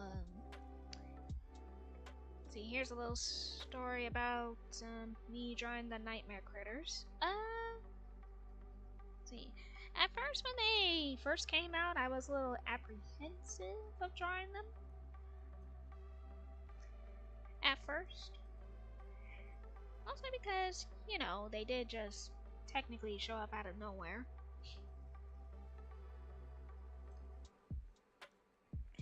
And plus, here's another little story within a story. My first Smiling Critter OC was named Baba. Only, it wasn't like Baba Chops with B-A-B-A. She was actually spelled B-A-A. I repeat, it was Baba Melody. And then when the Nightmare Critters came around, and then they introduced the sheep Baba Chops, I was like, ah.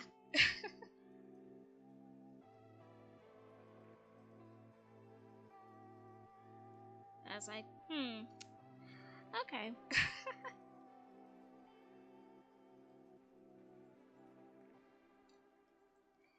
Like, they also made a sheep with almost the exact same name.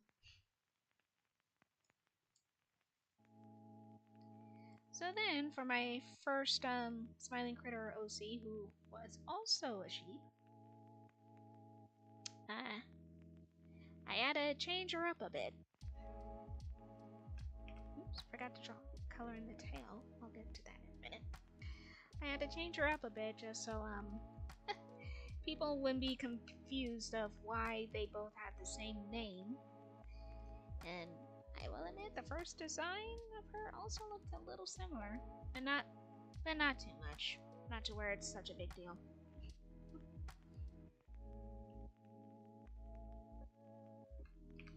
So now my first Smiling Critter, I decided to change her name from Baba Melody to Merry Melodies.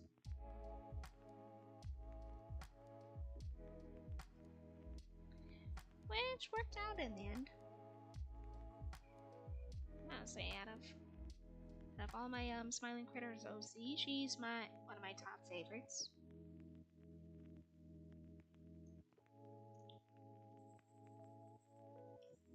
So I'm kind of glad I gave her a redesign.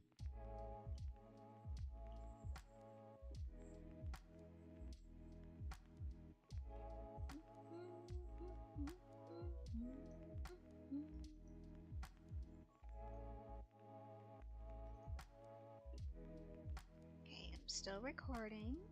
Cool, cool.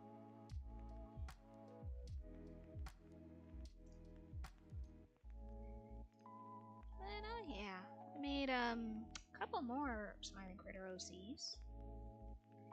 See, along with Mary, I made basically almost like a snow monkey or a white marmoset monkey. I named her Minka Minky. And what's interesting about that OC is that I got inspired by see, the old Dragon Ball series, and just as a little tribute to the late creator of the whole Dragon Ball franchise, decided to give her a little yellow sphere marble pendant, a little orange star.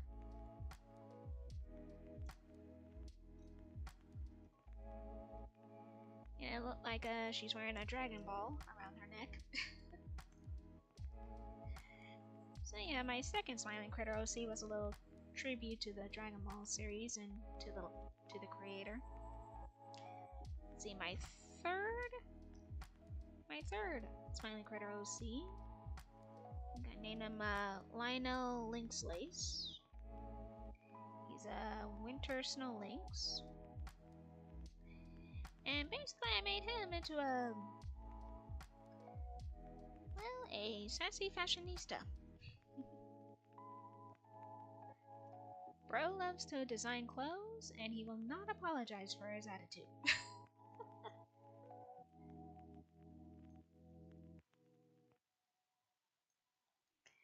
Like, I used to call that little trio more of the musical critters.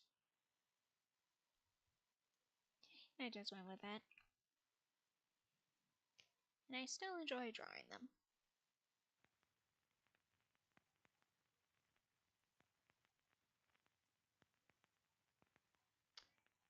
And let's see, what else? What else? Okay, my next batch of OCs, this was created when,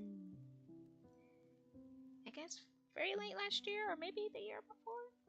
Should be around last year. When I was, let's see, bit of in the holiday mood. And around for the spirit of Halloween, that's when I created, my next smiling critter OC named Pumpkin. Of course, she's a black cat, a little witch.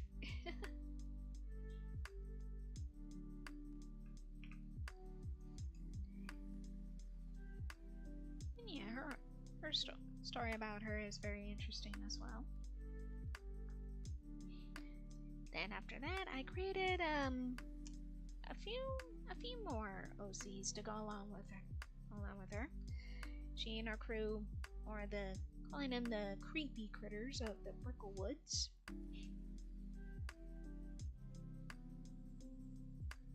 And yeah, all based on theme around the creepiness of Halloween and all that, or different types of monsters.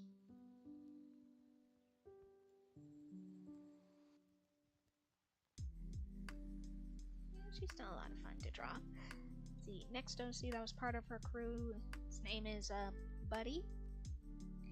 He's actually a beagle who's wrapped up in bandages, and his head is usually on fire.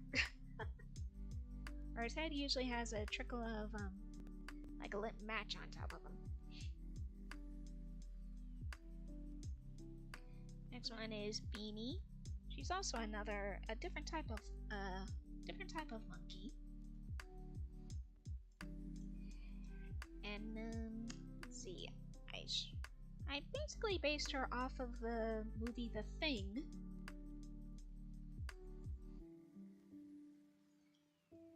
And yeah, I've drawn her a couple of times. Next is next on my OC list of smiling critters, I made a Milton, a millipede. I had to look up what was the difference between a millipede and a centipede. And with the design I gave him, I'm like, yeah, you're definitely more of a millipede.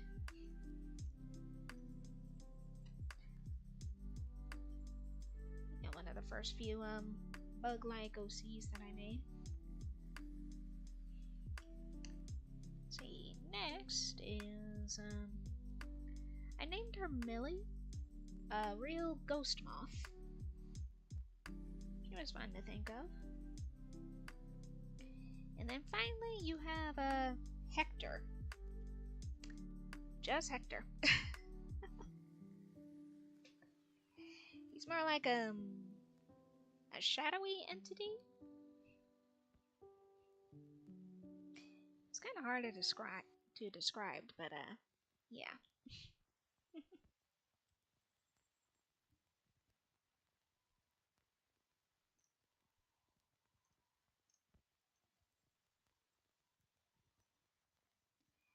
Yeah, I should really draw those OCs more often.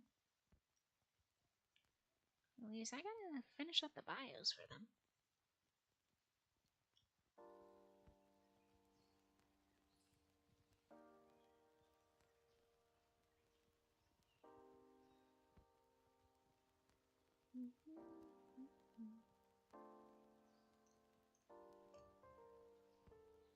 I'll get to that eventually.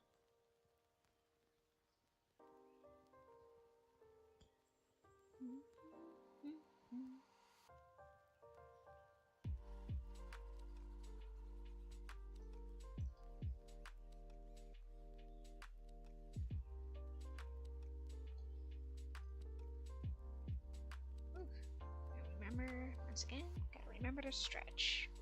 Oh goodness.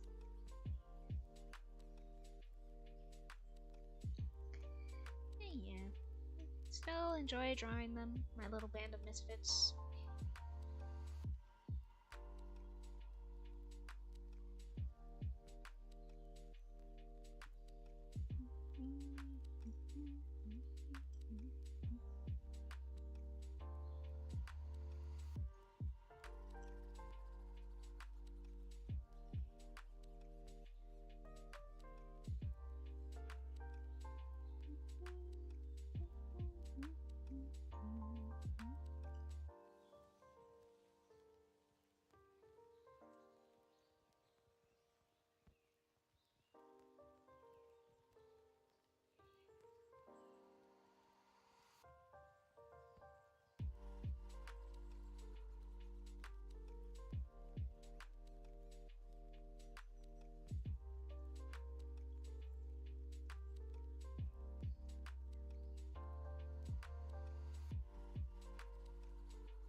Someone's cooking in the kitchen. I can totally smell it.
Alright, it's looking pretty good.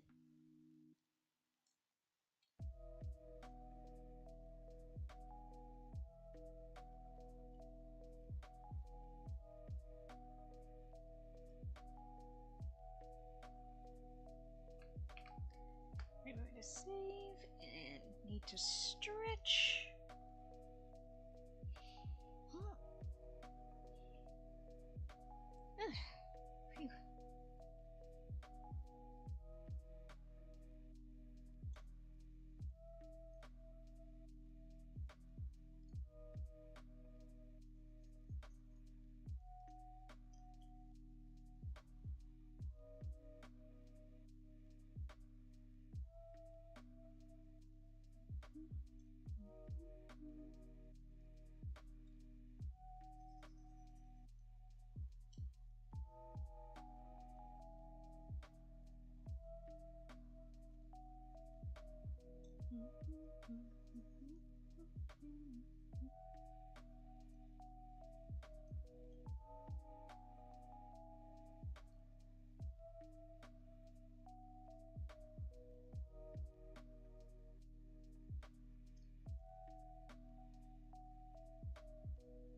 Right, there we go.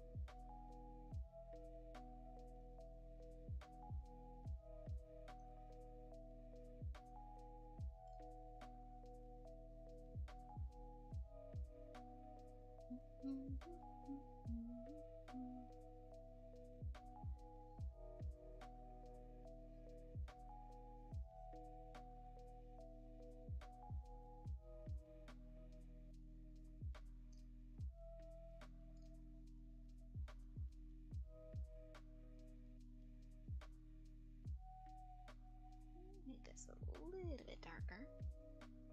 Put that here.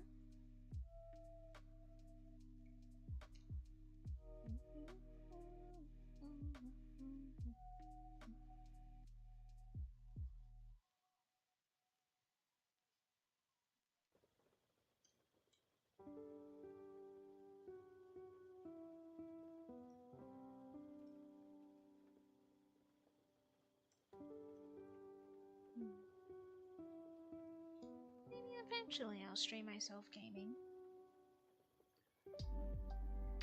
I suppose it depends on which game I want to stream first. I did say before I wouldn't mind try streaming BioShock for the first time. But I'll wait on that.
city.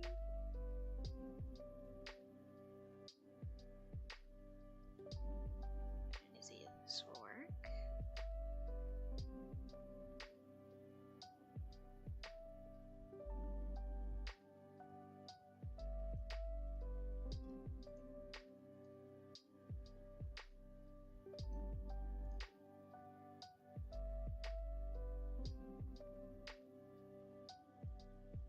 You need to be a bit brighter.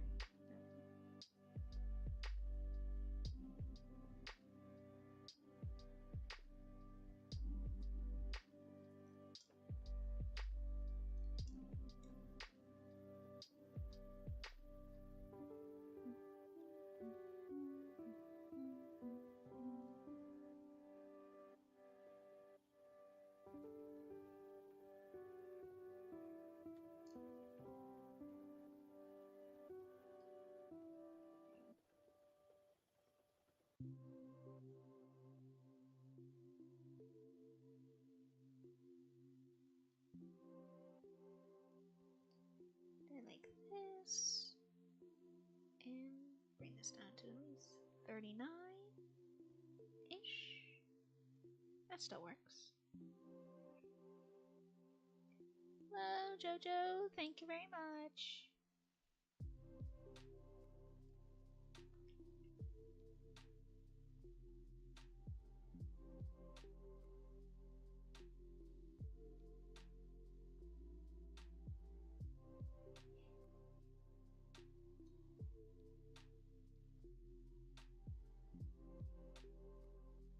Do it more like this.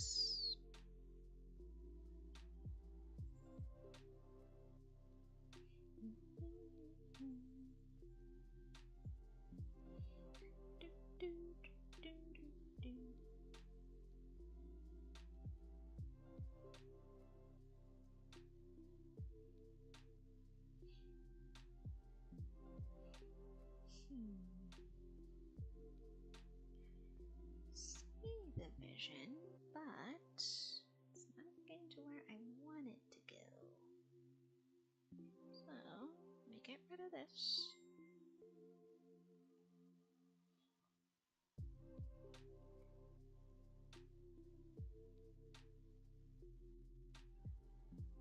Get rid of this for a second, and be it more like this.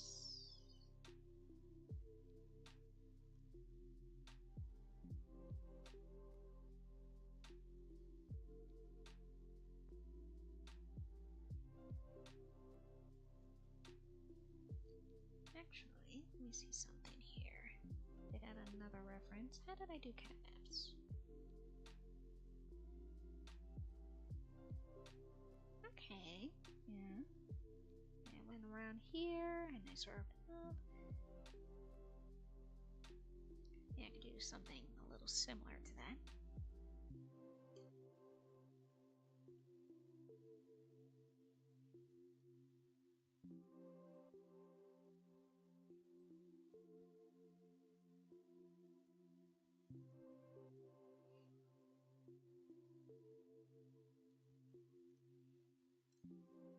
And then maybe do it like this.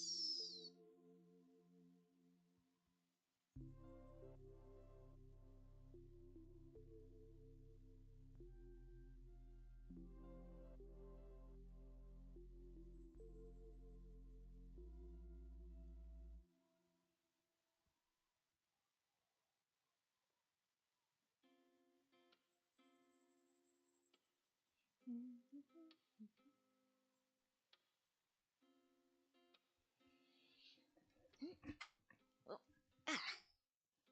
Let me adjust myself.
Uzi, the Cilium D, hello.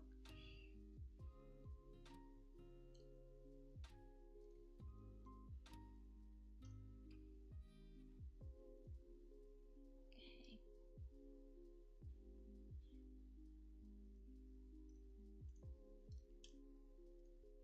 Unfortunately, to any newcomers that have just popped in, I think I'm almost done with this.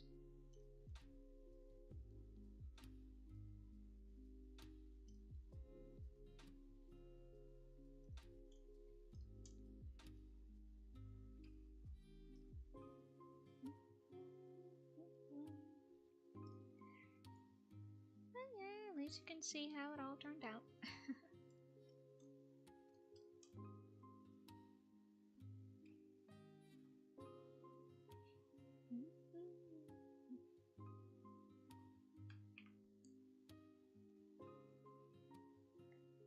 Thank you. Thank you very much. Much appreciated.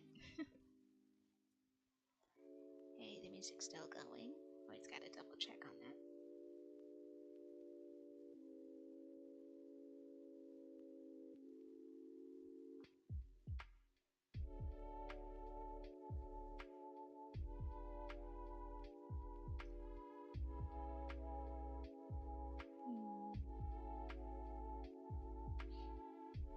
Yeah, that's looking pretty good. Let's see what else I can add in. I can place this. Maybe do like this.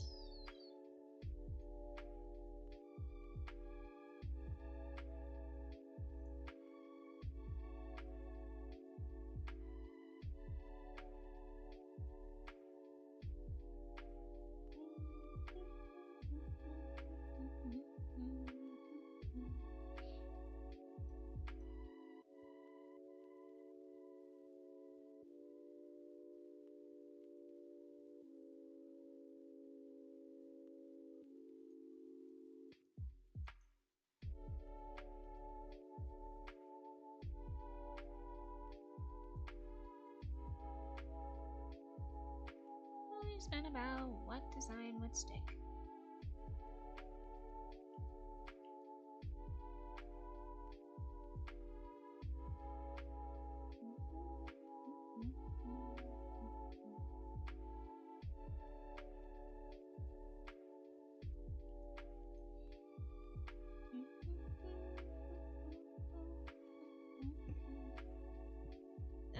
Pardon me.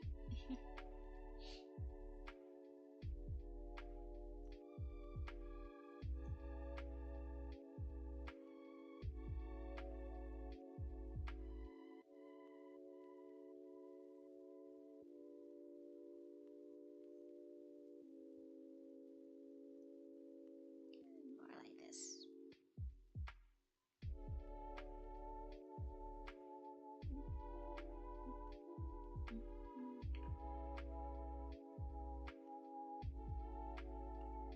Alrighty then, so far, I'd say that's pretty good. Just darken the colors just a little bit. Favorite movie or show? Ugh, I had so many. So many. Let's see. I'd say for movie-wise, my top favorite would be... let's see, I do like the Lord of the Rings trilogy. That also include the extended editions.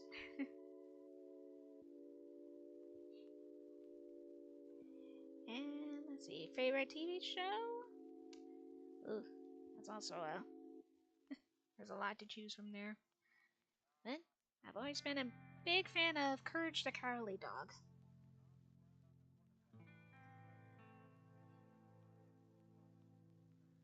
Yeah, darken this a little bit. So What's that? Yeah.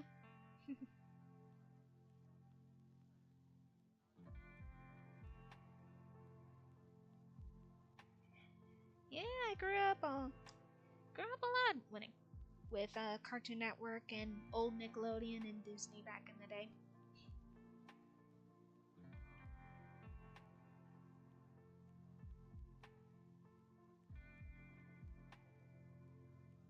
And darken the colors a bit, some the contrast. Oh.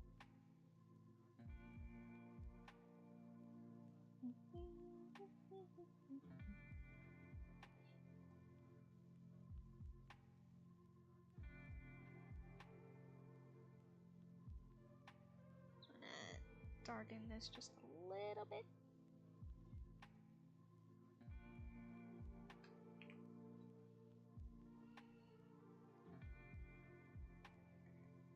Cool, cool.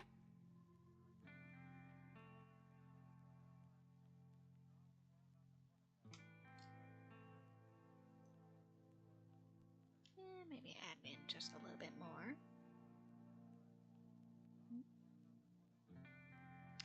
Oliver tree. It does sound familiar, but maybe that's something I need to look up. Actually, hang on.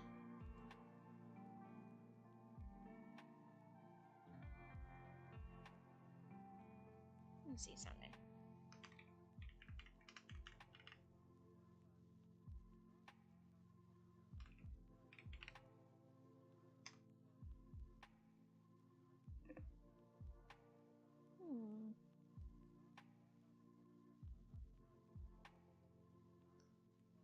Ah, a singer?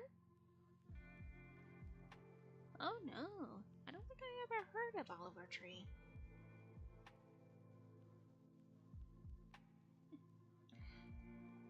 Okay, full disclosure.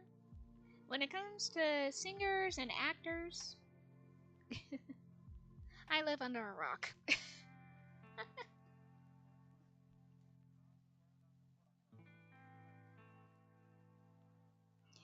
So yeah. Don't know why, but when it comes to stuff like that, I end up living under a rock for the longest period of time.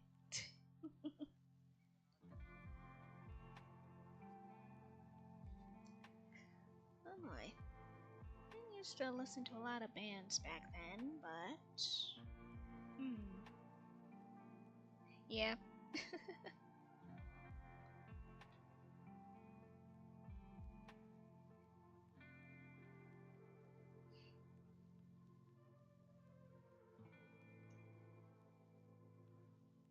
Oop, stream is still going? Okay, good, good.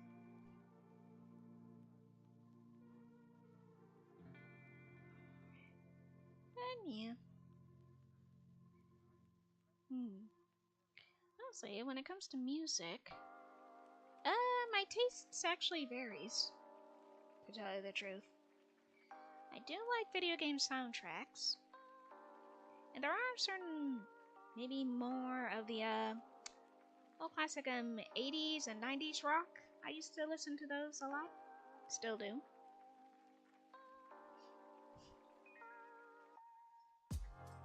Surprisingly, I wasn't that big or didn't delve too much into boy bands back then. I do know who NSYNC and Backstreet Boys were. I knew Boys to Men. Yeah, also knew the Spice Girls. Those were the old classics.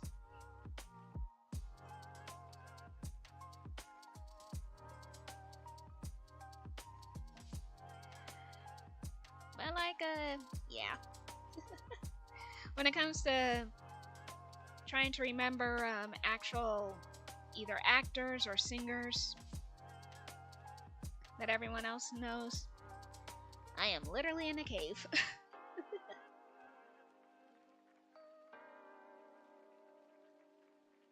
See, I do like Journey. I also listen to Queen. Those were also one of my top favorites. Yes, by today's standards, I guess you would call me an oldie. Ha.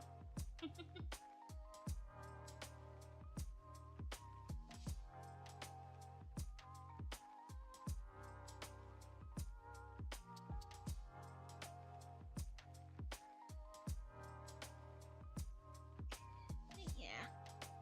Oh, when it comes to video game soundtracks, one of my top favorites right now is from don't think that'll work. From the game Silk Song.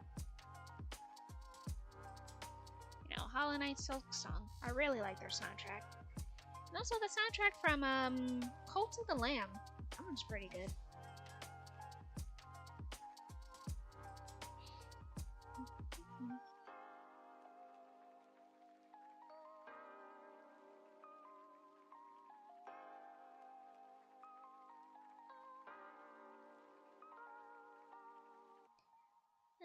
Might be adding in a bit too much.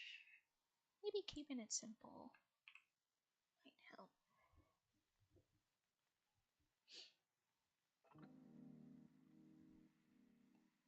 Nope. I'll be right back. This. Here, let me go get myself some more water.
And phew, I'm back.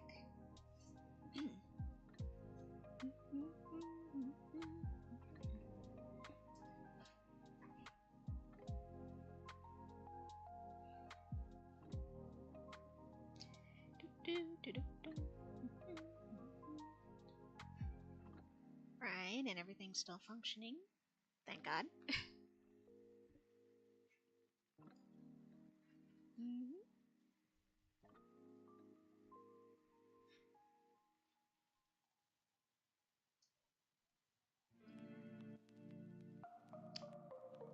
Yeah, I think this looks good enough.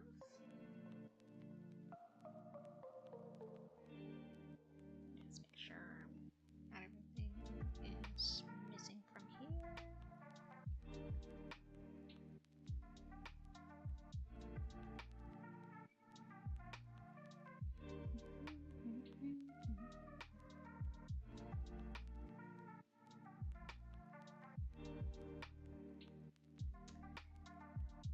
Alrighty then.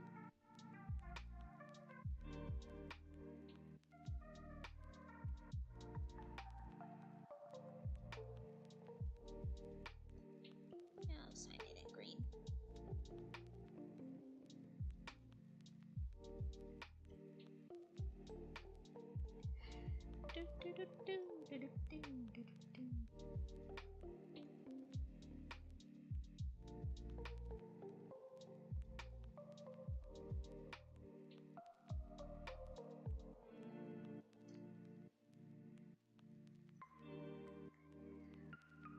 Alright. And so, finally, yeah, I'll keep this nice and simple.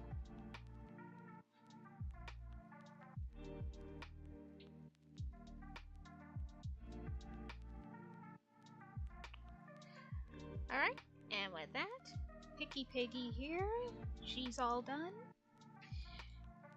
And I know some people just hopped in just to take a peek of what I've been drawing for the last couple of hours. But yeah. And close out all the rest of these references.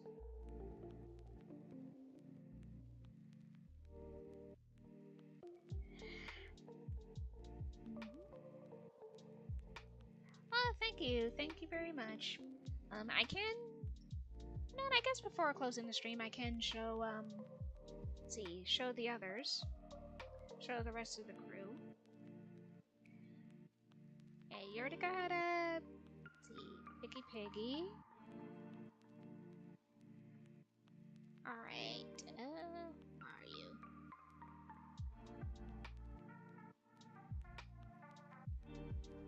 Here was the first one, Dog Day. Shrink you down a little bit.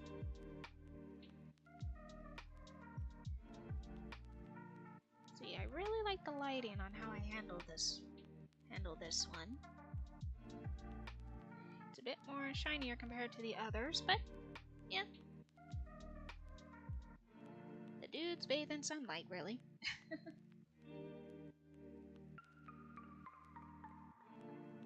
think that's what I did. I added a bit more sheen to him. But that honestly works. Next I did catnap. Oop, put him over there. Yeah, with catnap, wanted to challenge myself. Instead of with a standing pose, I went with the laying down pose. Ah, thanks.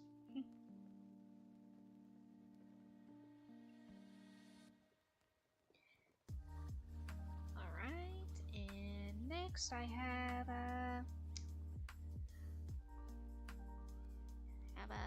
let's see. Alright, Star Child, where are you? There you are. And I did Kickin' Chicken. This one turned out pretty good.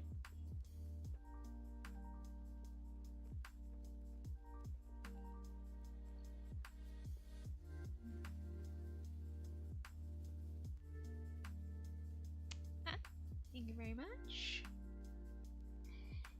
Yeah, the first three, Dog Day, Catnap, and Kickin' Chicken, I did mostly on my own time, off screen, out to the side before I started streaming. So yeah. Let's see what else. All right, Bubba.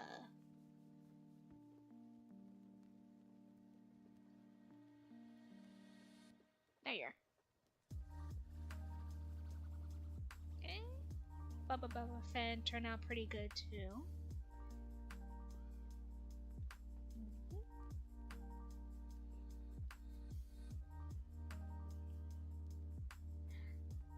Oh, Kickin' Chicken?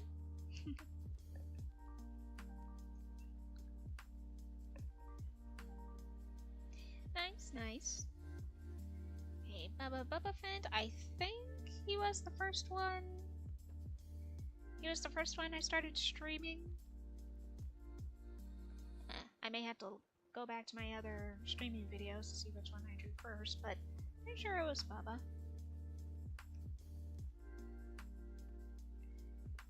Alright, next it was... Okay, next it was Bobby Bear Hug.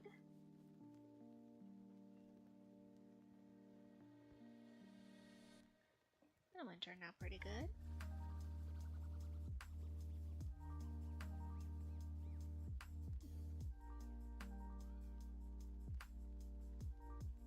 Yeah, I liked how the red coloring popped out.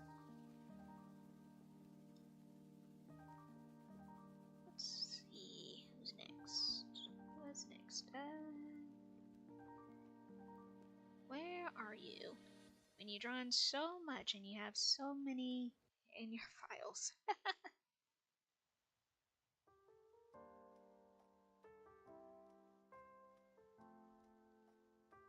Let's see. Where are you? I know I put you somewhere. Oh, at the very top, of course. Okay, next was a crafty corn.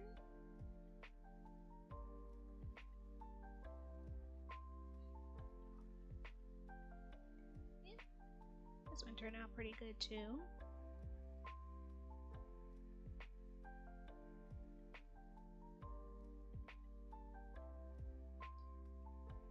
Then yesterday I did a hoppy hopscotch.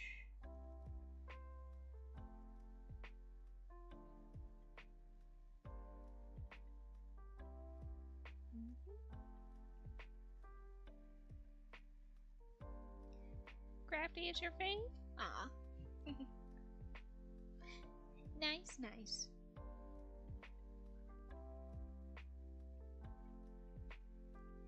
And then finally you have, well, right here, Picky Piggy. So basically that's all of the smiling critters.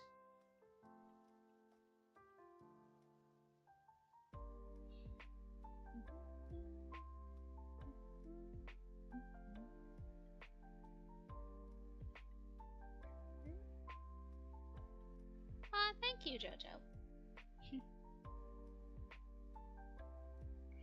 So now I have completed all of the smiling critters, so I might do the nightmare critters maybe a little bit later on.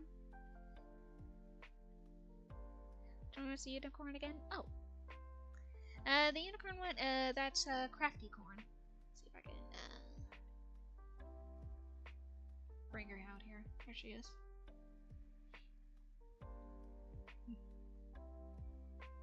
I try to make sure that their designs don't look way too similar. The designs for them, I try to see if they can make them work with their personalities.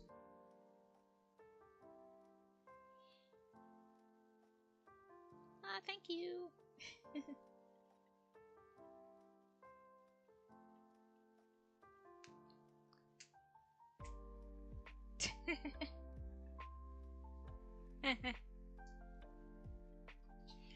Wait, what do the kids say nowadays? My Sheila!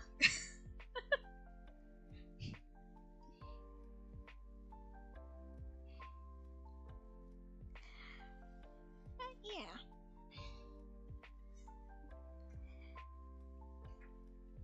They are all completed. Huzzah!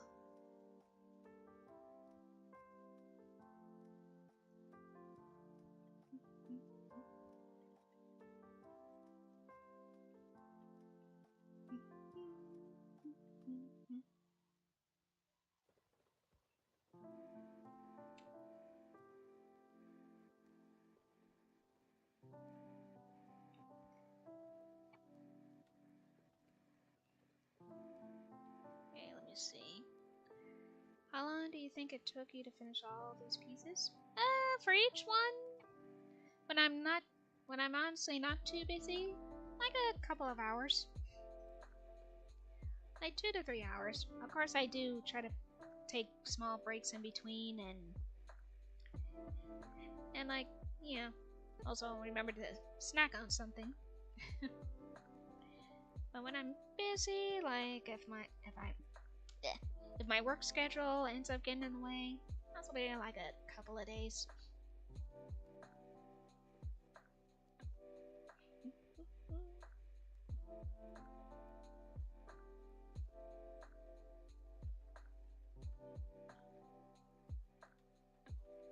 But like, yeah. They they're all completed. Woo!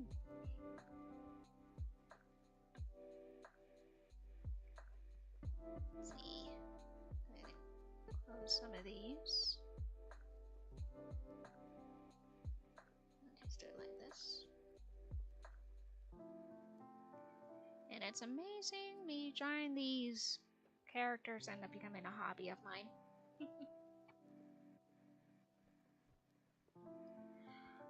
Alright, Uzi. Have a good afternoon. Oh yeah. Also before... And it's the same to you too, JJ. Jojo. Okay,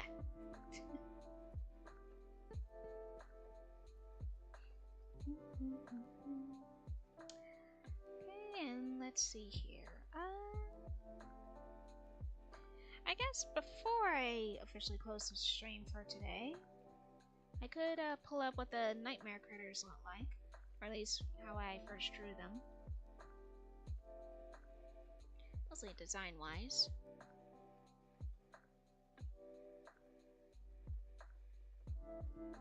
Oh, you're still here.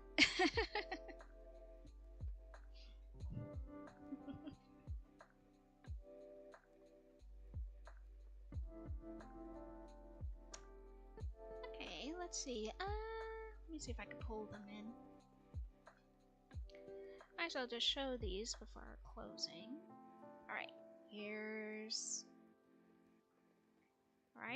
Baba Chops in the Cyber AU aesthetic.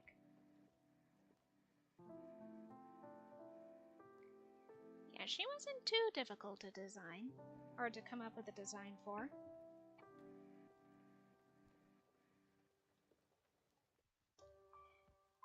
Next, alright, Simon, where are you? Here he is. And I usually don't draw dragons too often. Or any type of reptilian characters, or with reptilian characteristics. But yeah, it was also fun to design. Wasn't as hard as I thought it would be.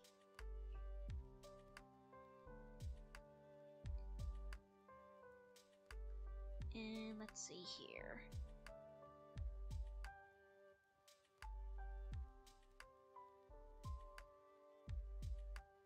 Right, then you have Raby Baby.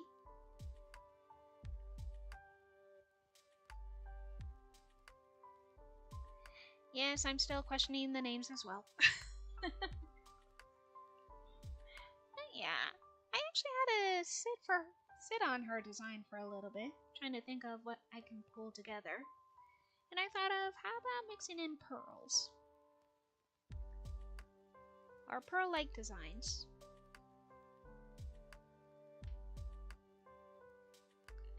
Actually, when drawing back characters, I have drawn back characters before, so this wasn't too bad for me.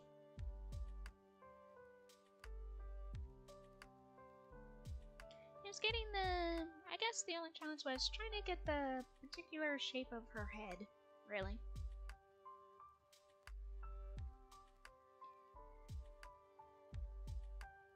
Let's see, where are you? Alright, then you have Icky Licky. Coming up with a design for him wasn't too challenging. Although when adding an extra detail, I didn't want to go too much, too much with Icky, because he's already covered in, a brightly colored yellow pattern all over his body. So just wanted something that can contrast that. Yeah. Sweet Pop Studio. Oh, thank you. Thank you very much.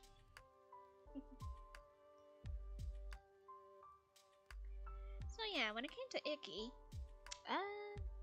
yeah, decided to accent him with the red coloring. So it wouldn't be too much on him to look at, if that makes sense. See, next.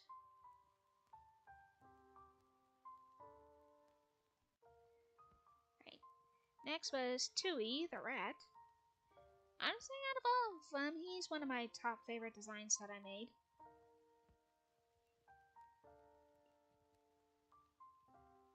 Plus, I was happy to at least pull a look together.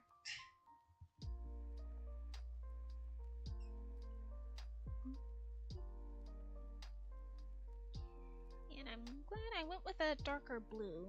Like, trying to choose which color would go with his, you know, his whole full gray look overall. And the very dark navy blue really helped.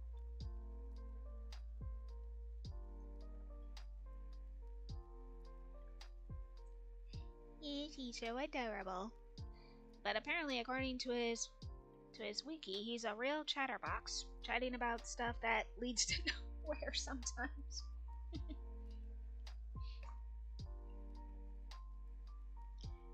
But still, fun character to draw.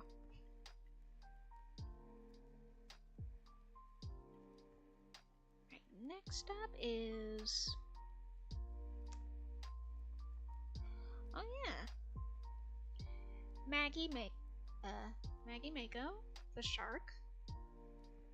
She was fun to come up with a design as well for her. Like, of course, shark character, wanna go with something that deals with water themed or ocean themed. And I barely draw any fish-like characters.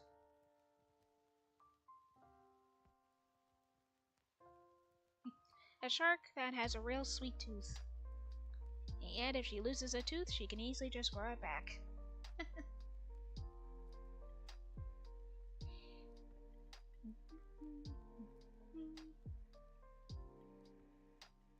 Whoop! There we go. Almost clicked out of the window. Okay, next. Alright, here's Poe. Which I admit, one of the bane of my existence when it comes to designing. Because designing something for Poe was not easy for some reason. I had the most trouble with them. And it's like, what design did I wanted to go with for Poe? Kept asking myself, why were you so difficult to draw? But I actually, as I said in one of my other streams, I actually sketched Poe out on a small, like, post-it note paper while I was at work, and I drew them with a hood. And I was like, you know what, that works. I'll see where I can see what I can put together from that.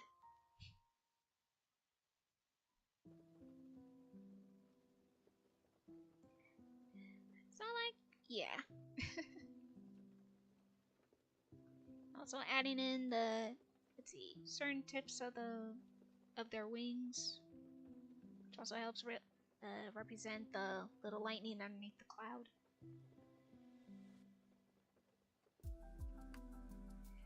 So, like, yeah. Poe was not easy for me, I'll tell you that. I'm glad I came up with something that actually helps pull the look together.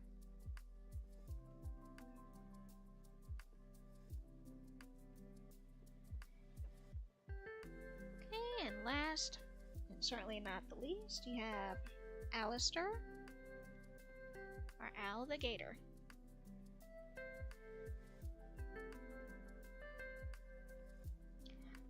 Let's see, like I said, these were, well, kind of old, drawn last year, as you can see by the date.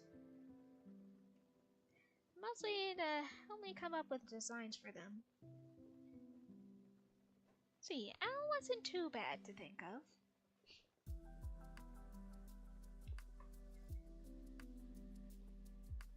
Yeah, you know,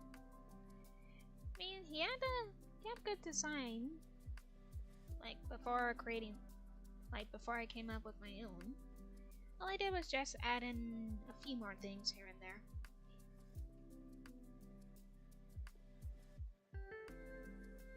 I like it.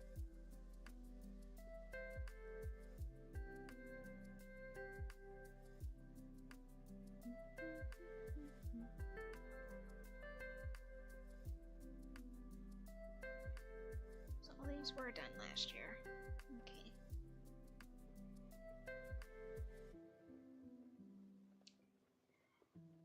And like, yeah. Let's see here.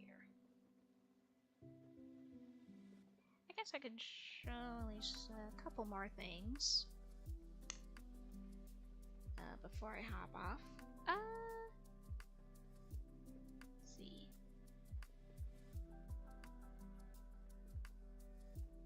Oop. Wrong thing. Hang on. Actually, I did have a cyber design for Bunzo Bunny while I was creating the smiling critters. I really should draw him out more.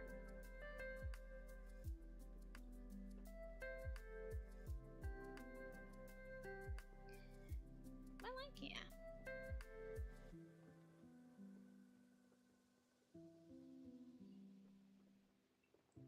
Yeah, his design turned out pretty good.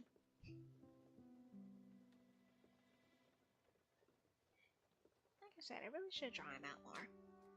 And, let's see.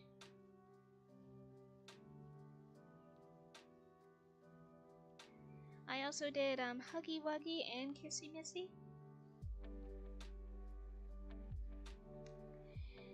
That is, if I can find them.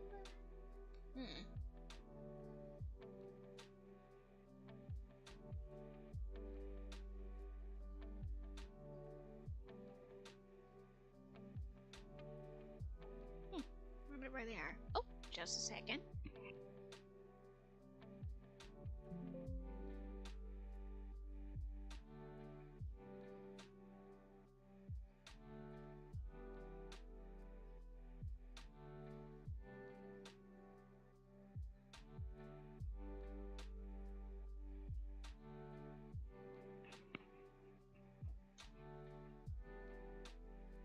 Alright, there we go. I'm back.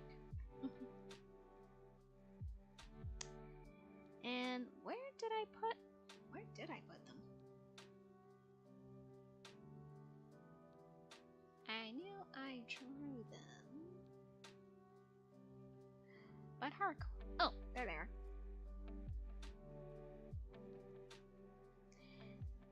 Yeah, coming up with a design for them was fun too.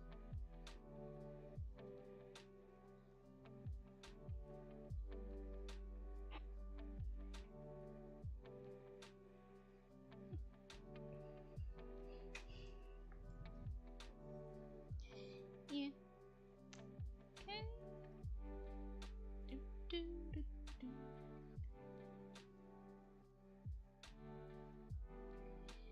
And oh, I forgot. I did do one for Doey.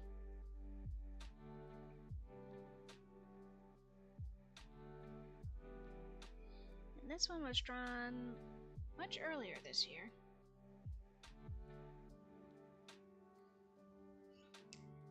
Like, I had to sit on this design for a little bit, trying to figure out how did I want to put it together.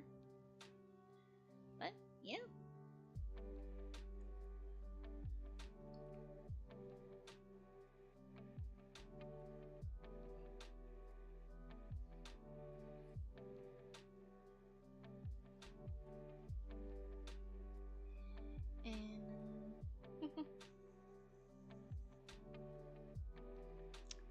Anywho, I think that would be enough for now. It's almost been like, what, 3 hours? Alrighty then. Thank you all for watching. Thank you for attending. Sorry to those who hopped in just a little bit late, but I do appreciate you all stopping by. it's time for me to hop off and actually gotta go get myself a real lunch. And also thank you for stopping by. And also again, stay hydrated. Alright everyone, have a good day.